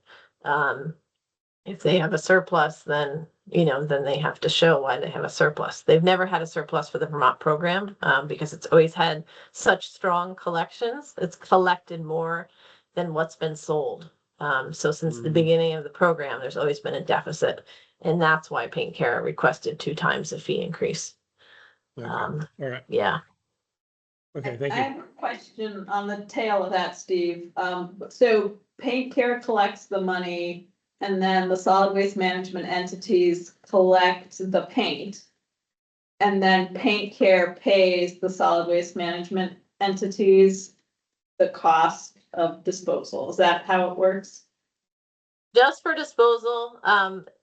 They also, in some cases, they pay them directly, but majority they have a contract with a hazardous waste contractor who picks up the paint from those entities, whether it's at events or at facilities.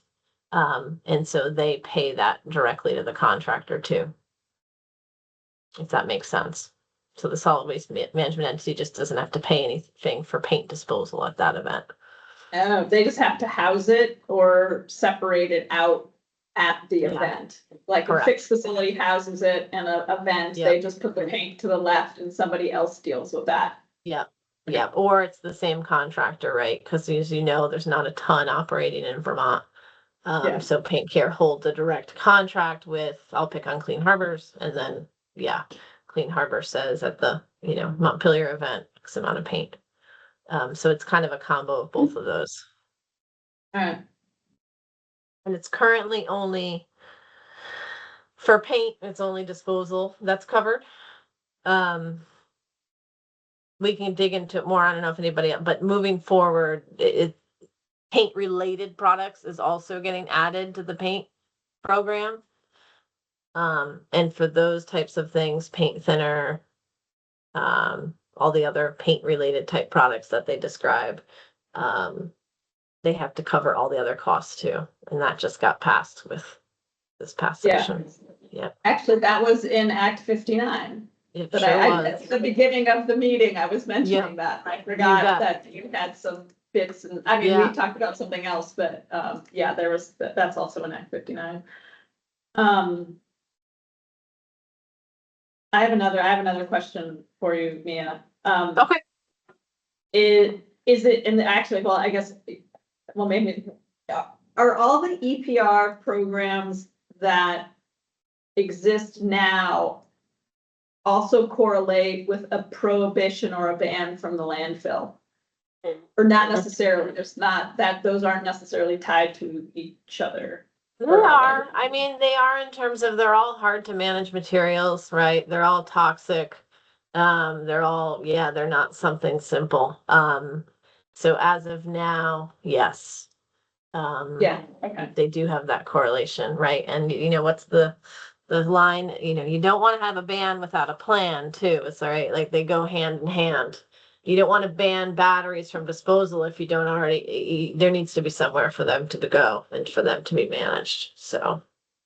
Okay. Thank you. Sure.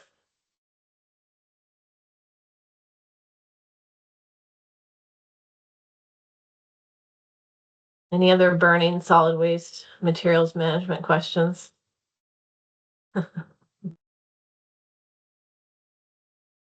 We're not burning solid waste. I guess not, No. right? Don't burn solid waste. Don't burn your pesticide containers. I just was looking that up with something Stephanie sent me the other day. Right? Don't burn. Yeah, well, you all know where I am, so let me know if anything comes up and happy to follow up with folks individually. Well, thank you very much, Mia, for taking the time to teach us today about everything that's happening in Vermont that we might not know about. So thank you. You bet. Yes, All right, thank you. thanks for having me. Take care. Hi, Mia. Bye.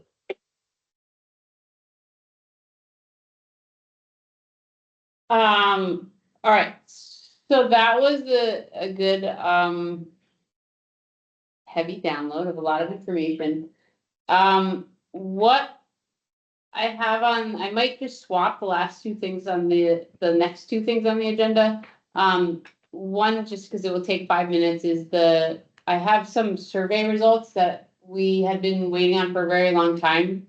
And just, I think that the survey results might, I don't know, put something in members' minds. So then the next thing would be just kind of, I want some sort of discussion of where you want to go, right? So I can keep bringing people in to teach us things, but if people have an idea or some sort of framework. So for the neonic seeds, we had that great list of 7 things that we needed to address and learn about and talk about. And we're a little more freeform in ag plastic world. So think about that as I just pull up our survey results and think.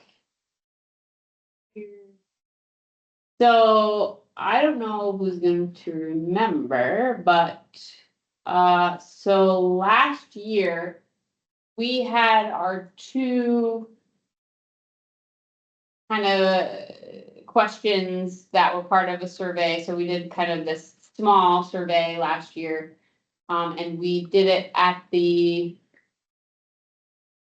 I forget what it's called, the UVM pesticide applicator training meeting we did. The outdoor use applicator. Yes.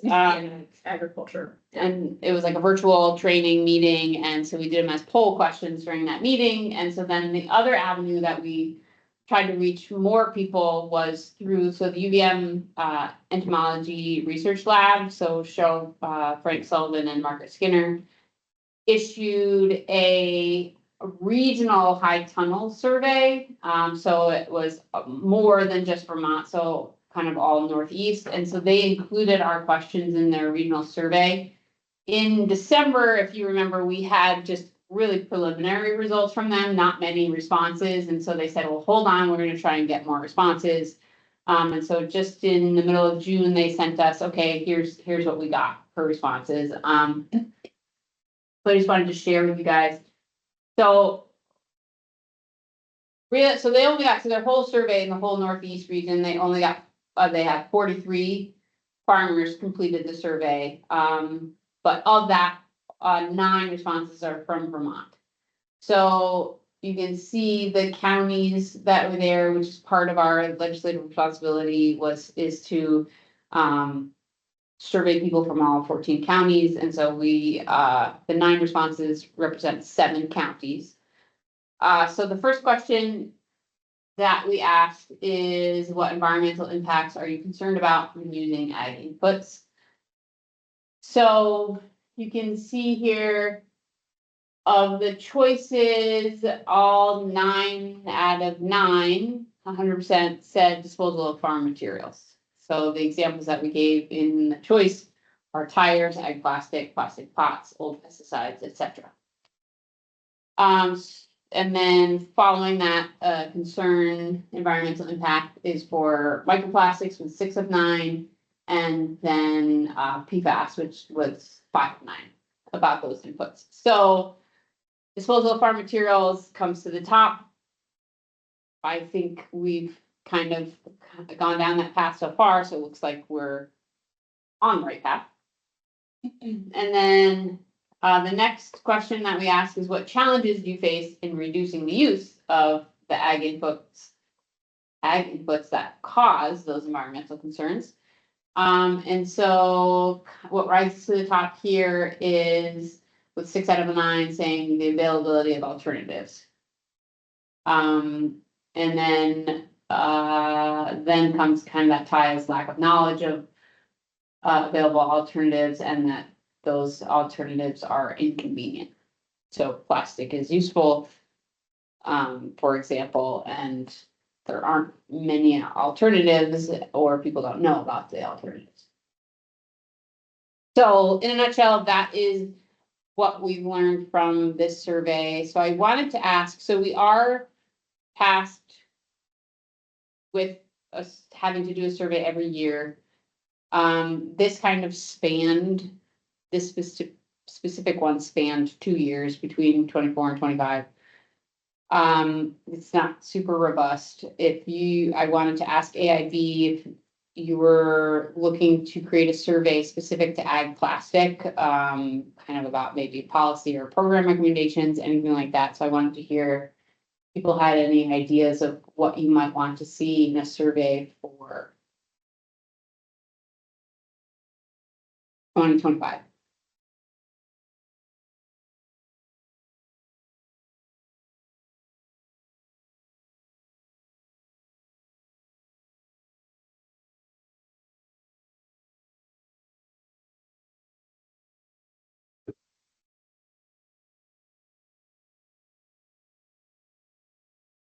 Well, maybe agency, we can do some brainstorming of what we might want to ask farmers, maybe a little bit more in depth than those 2 questions. To kind of get at maybe things that we learned today. About maybe gauge participation or, cost hurdle, like what's a cost hurdle or anything like that, I don't know. But we can maybe for September, we can come up with a few ideas, but I encourage other AIB members to also send me their idea of what questions are coming to mind of what you wish you knew from the farming community around ag plastics, and perhaps we can incorporate that into a survey for this year.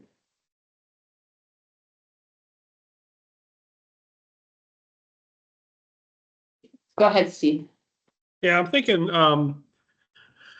we might want to broaden the scope of who to ask, for questions. What I'm thinking is the Connecticut River watershed folks.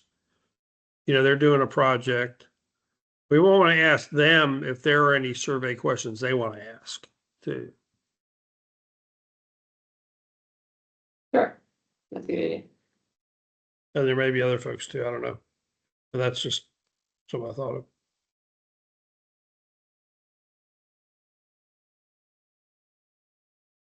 I was just thinking, and this may be completely not a good thought, but like part of knowing about alternatives is the success of those alternatives. Like, so plastic sheeting or plastic mulch, we know keeps weeds down. We know it has benefits, like some lengthens the growing season, but we don't know if paper mulch is a competitive alternative. We probably could do some research online and determine that it's more expensive. But like, should we ask, like, if UVM, our researchers at UVM, what questions they might have could be, I don't know, am I making sense? Like ask them like how, what like, questions they might have to influence any future yeah, research. yeah, like from a research perspective, not that they were asking them to do research, but Right. from that perspective, maybe. Yes, Sean, because Sean's not on today. He's not today. Yeah.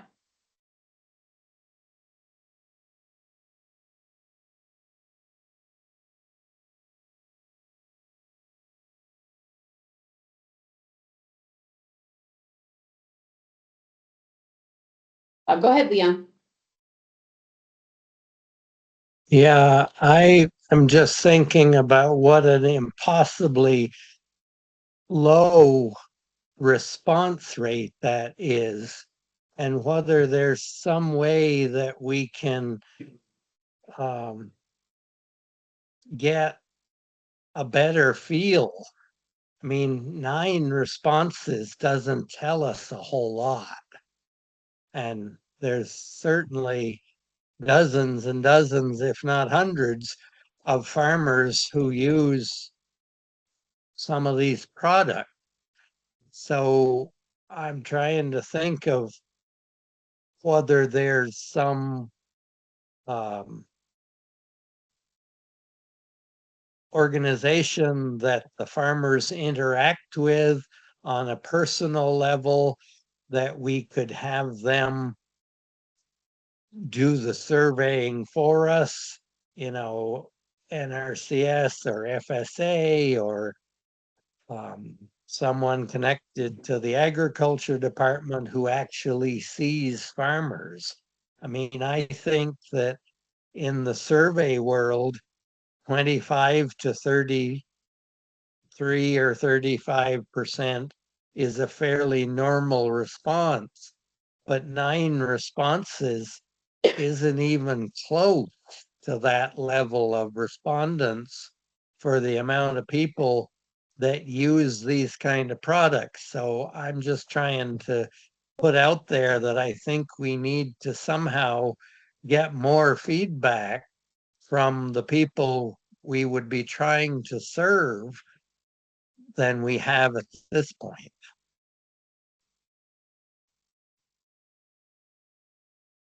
Very valid point, Leon, and I apologize, I didn't pull up and I won't make you guys wait while I search for the other results from those same questions. But I can send them maybe when I send the minutes.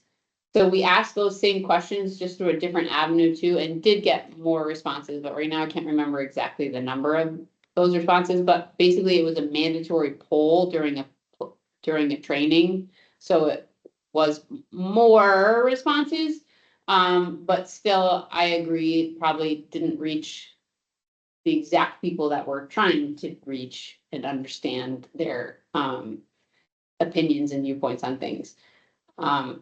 So I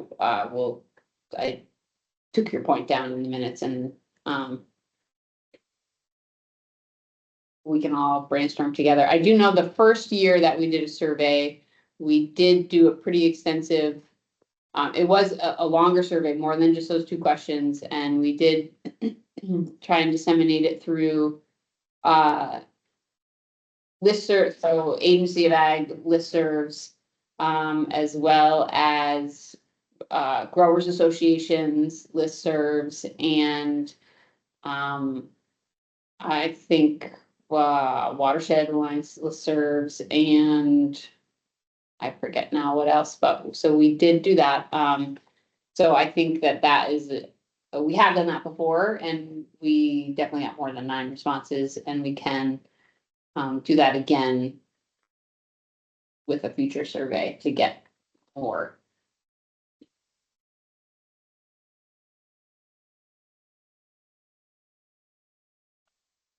So what did I just say? I was going to share the minutes. Oh, share full. Yeah. 24 survey.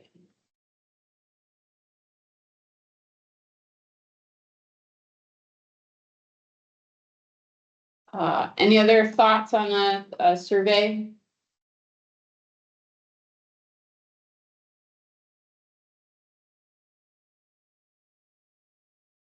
So if you think of questions or things you want to know, send them my way.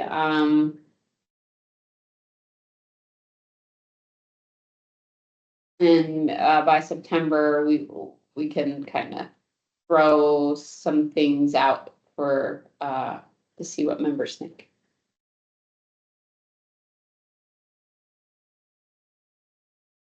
Okay, I don't know. I mean, we don't have we have a few members here, and I appreciate you guys joining us. So I put this on the agenda just to kind of gauge where I'm at. So as far as bringing people in, what you want to know, what you want to see, and learn. So I don't know if anyone has any thoughts right now of kind of where you want to go of making a recommendation of practices to reduce the use and generation of waste associated with plastic in farming. So that's how it's worded in the statute that created AIB. That's one of the possibilities, one of the responsibilities that AIB can tackle. So it's make a recommendation of practices to reduce the use and generation of waste associated with plastic in farming. So we're learning the last couple AIB meetings, we're learning more about plastic in farming. So kind of what else do you want to learn about? I know, so Leon sent me a couple products, and so they just kind of talked about, so it's almost like continuing. Today was a little bit of the life cycle, right, of that disposal and where it goes. We didn't hear from anybody at the very end of that life process of what they make from it. So I do know, and that's what Leon had said previously of, hey, let's hear from somebody, like what are they making? You know, like maybe we can hear from somebody who's making the fence posts. Or so I think, what did Shane and Pierre call it? Like the plastic lumber? What I feel like it had the word lumber in it, but recycled lumber. What did you say? Trex, Trex, maybe? Okay. that's what called the plastic. Okay.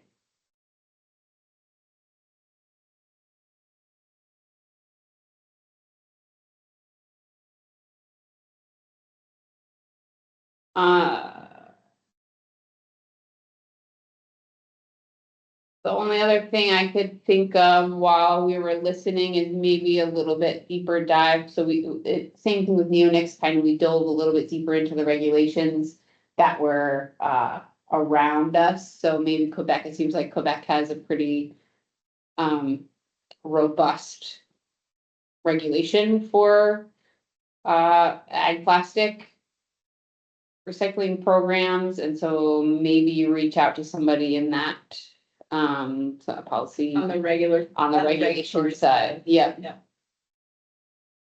From Quebec to learn about their specific regulations.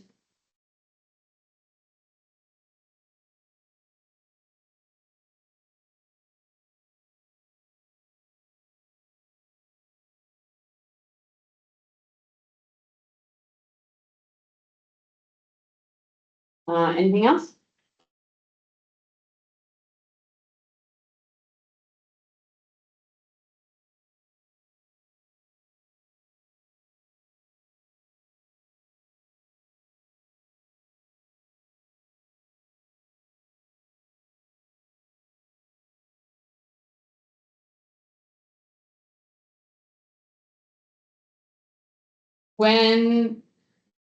When you guys think of a recommendation, like what are you thinking of? Like what is the format of a recommendation? You know, so if you think of a format, how do you want to fill it out, right? So it might have a background, right? So it might be like, here's the problem, or here are the challenges, or here, right? So if we need to know more about that, so the problem or the challenges,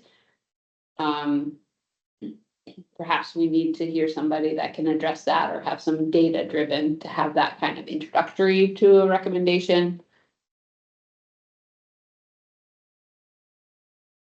Yeah. Thinking. Yeah, basically I'm doing this now with everybody because if it just happens in my brain, it doesn't, right? Like, Yeah. it needs to be more of a. Like what's the challenge if we're looking at ag plastic? Well, the challenge is we don't have a system for recycling it. We also don't have a landfill ban. And I'm not saying that's a challenge, but like I was curious, if we had a landfill ban, then we have to have a solution for where is it gonna go? Which is what Mia said. She had a cute phrase for it, but I can't remember. I wrote it down. Don't want to have a ban without a plan. Without a plan. But we're trying to plan. We're not necessarily proposing a ban. because there is success, as pointed out by Clean Farms in a voluntary market. What was the other thing? There was something that Shane mentioned that the producers of I'm just going to use plastic as the example here because he was talking across packaging formats. Does report sales of products annually as a part of the system, so you can compare what's being sold with what's being collected on the packaging side, and we don't know currently. We don't collect information about sales.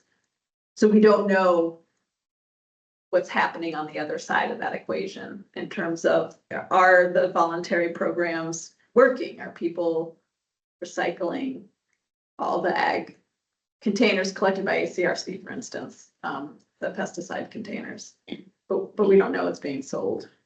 And I think that one of the points Pierre made was to have a successful program. You really have to narrow down on one type of plastic at a time. And we have this huge diversity of farmers who've all said that we don't like throwing our stuff away because there's obstacles. But knowing where to start would be what's our biggest sector? Within our biggest sector, what is the most common waste they have a hard time getting rid of? And then identifying what type of plastic that is, what type of market that is. But all of it seems to hover around, we don't even know what is out there. And that's your point. If one would know sales, we could start understanding, okay, it's actually the 2.5 gallon jug that we need to get rid of. Or it's actually greenhouse plastic every 5 years from greenhouse growers, or it's the plastic mulch annually from the organic growers. I would like to know where the biggest pinch points are for folks. And I think the Connecticut Valley folks, that's what they're studying right now. Right? They're doing the bale wrap. Okay, so they found one. They're tackling one at a small scale. So I've written a list of 9 different sources of plastic on farms, but I wouldn't know which one you would want to. So we're leaving out maple from this conversation, but Clean Farms was talking about. Maple too big. But then I wonder, what's our opportunity to work with Clean Farms if we're already working with Pierre? So look at, but they're paying, but they have a system in place. There's a cost that's charged to the farmer at the point of purchase, the environmental fee. So they have more systems in place. Oh, Leon's gonna. Yep, go ahead, Leon. I was just trying to rethink some of what Shane shared with us. And I believe I caught on that he mentioned that they also collect containers from oil. Did anyone else catch that? Yep. Yes. Yeah, our Pierre said that. So- She said. Pierre said that, yes. Is there any benefit to us thinking about whether there's some synergies here with ag and the automotive world? Because clearly they have a lot of oil usage, or even the farm machinery dealers. Is there some benefit to trying to tie someone else into what maybe we end up trying to do to create more volume so that we'd be more interesting to those that are going to end up with the collected product?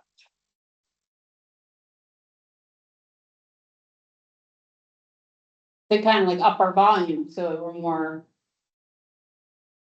worth their time, kind of. Is that what you're saying? Yeah, that's what I was thinking is, if there's a bigger volume, they'd be more willing to travel around the state to do the pickup, for example.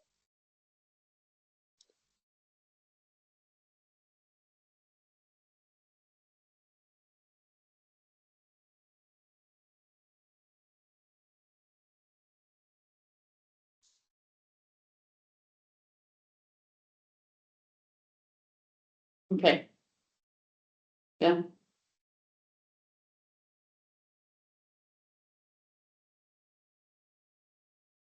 I didn't have, so Mia, because Mia didn't talk about it, we don't have anything currently. Oops, sorry. We don't have any current Vermont laws or anything about oil. And that, or, I didn't hear that. right, I didn't hear anything there, but, so that means that we don't have any. I don't know. Okay. I think oil is collected at the hazardous waste collection. Used oil, but I don't know about the containers, like once you empty an oil container, you know, into your car, because it's burning oil. Then you have a container. But that's a consumer. 'Cause then I got confused between the consumer and then the industrial, but anyway. Well, that is definitely something we figure out, or try to figure out.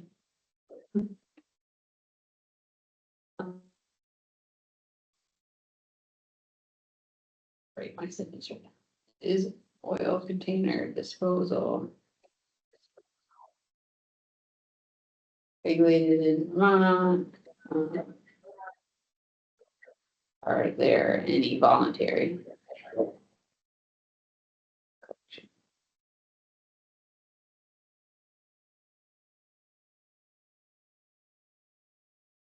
Did Shane say if they would pick up in the United States? I didn't hear any, right, I get the impression that they're only Canada, but that's a good. A question, right, So Pierre is picking up Pierre is, yeah. ag containers, pesticide. Yes, just the Just- HDD. Yeah. HDD. So it seems like that waste stream is kind of covered. Yes, If we could get Shane's group to pick up tubing. too seems big, like or some That other. would be easy to do. You would just work with a maple supplier Mhm. to partner with to have producers bring their old lines too. And then I think you have to look at different types of agriculture and what type of plastic they're using. Yeah. And then try to find a centralized location for them to bring it to compact it and then market for it. I think that's gonna be your biggest hurdle, is getting it someplace that somebody could come pick it up. Well, and I think different plastics have different value. Like I think the 2.5 gallon jugs have some value, but used bale wrap is probably not as valuable of a plastic as that. So that's a good, maybe we can ask Shane that, so we kind of talked about, right, we didn't We can talk about the value. go into, right, like some things. Did we? Right, of like. Their end product, right, so like what they're, it's like what they can recycle and whatnot, yeah. What were they just?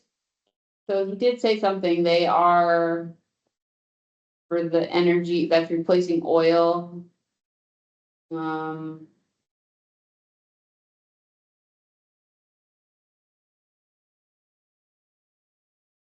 Right, some of it was just getting burned. Some of it's just getting burned and not That was recycled. this. That was the seed container. bags that were, Okay. paper with a layer of, plastic in between the two. They using cement kilns. Yes. No. As replacement for coal. Cement kiln.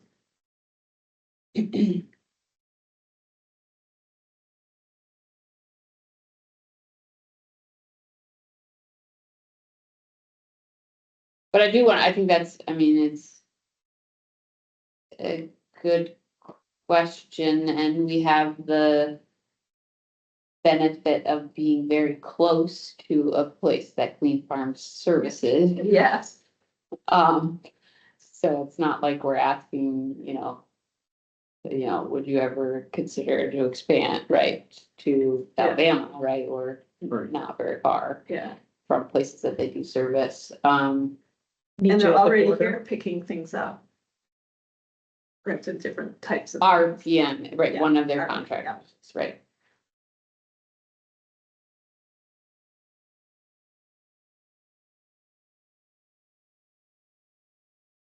And on.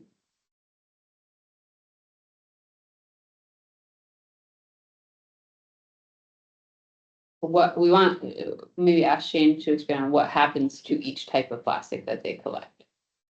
Right? In the value of them. So it might be worth them picking up sap tubing, but it might not be worth picking up silage timbers.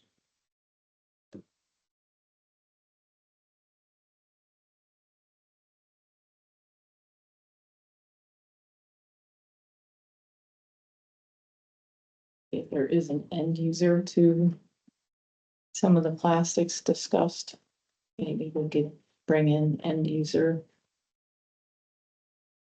Yeah, so the people like making the plastic lumber and is that what you're talking about? Yeah, or for instance, something that we perceive as being cheap, like the baling twine, maybe there's an end user that does that, targeting them for, you know, where do they get their components, and whether an entity like that might be interested in participating in a collection of such a thing. Particularly if they're gonna mandate, people are beginning to mandate that 25%, that might mean that some people would like a little test state. Oh, but that we should learn more about those kind of new regulations that Pierre was talking about. Post-consumer. Yeah, the recycle. post-consumer recycled percentage that is starting to be mandatory. Mhm.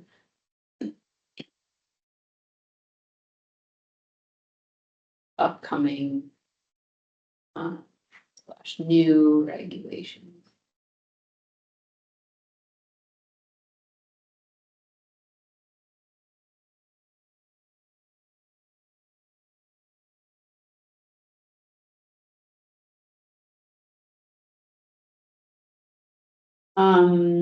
Anybody else online want to hear something else? I think I have a good starting point, at least for September, and so I'll come up with some surveys questions too, but then kind of maybe I could bring in a few people. So I do have Ryan will also give us an idea kind of back to our pollinator learning. He's doing a project right now.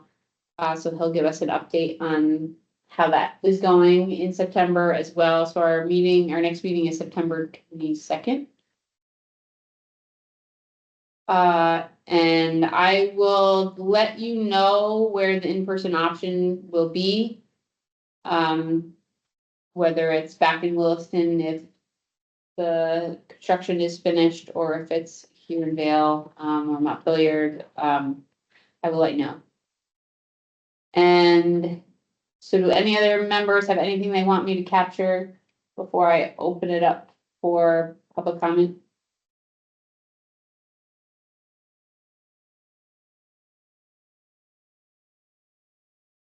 Great, I don't think we have anybody from the public still on, but is there any public comment? Great, so thank you all for participating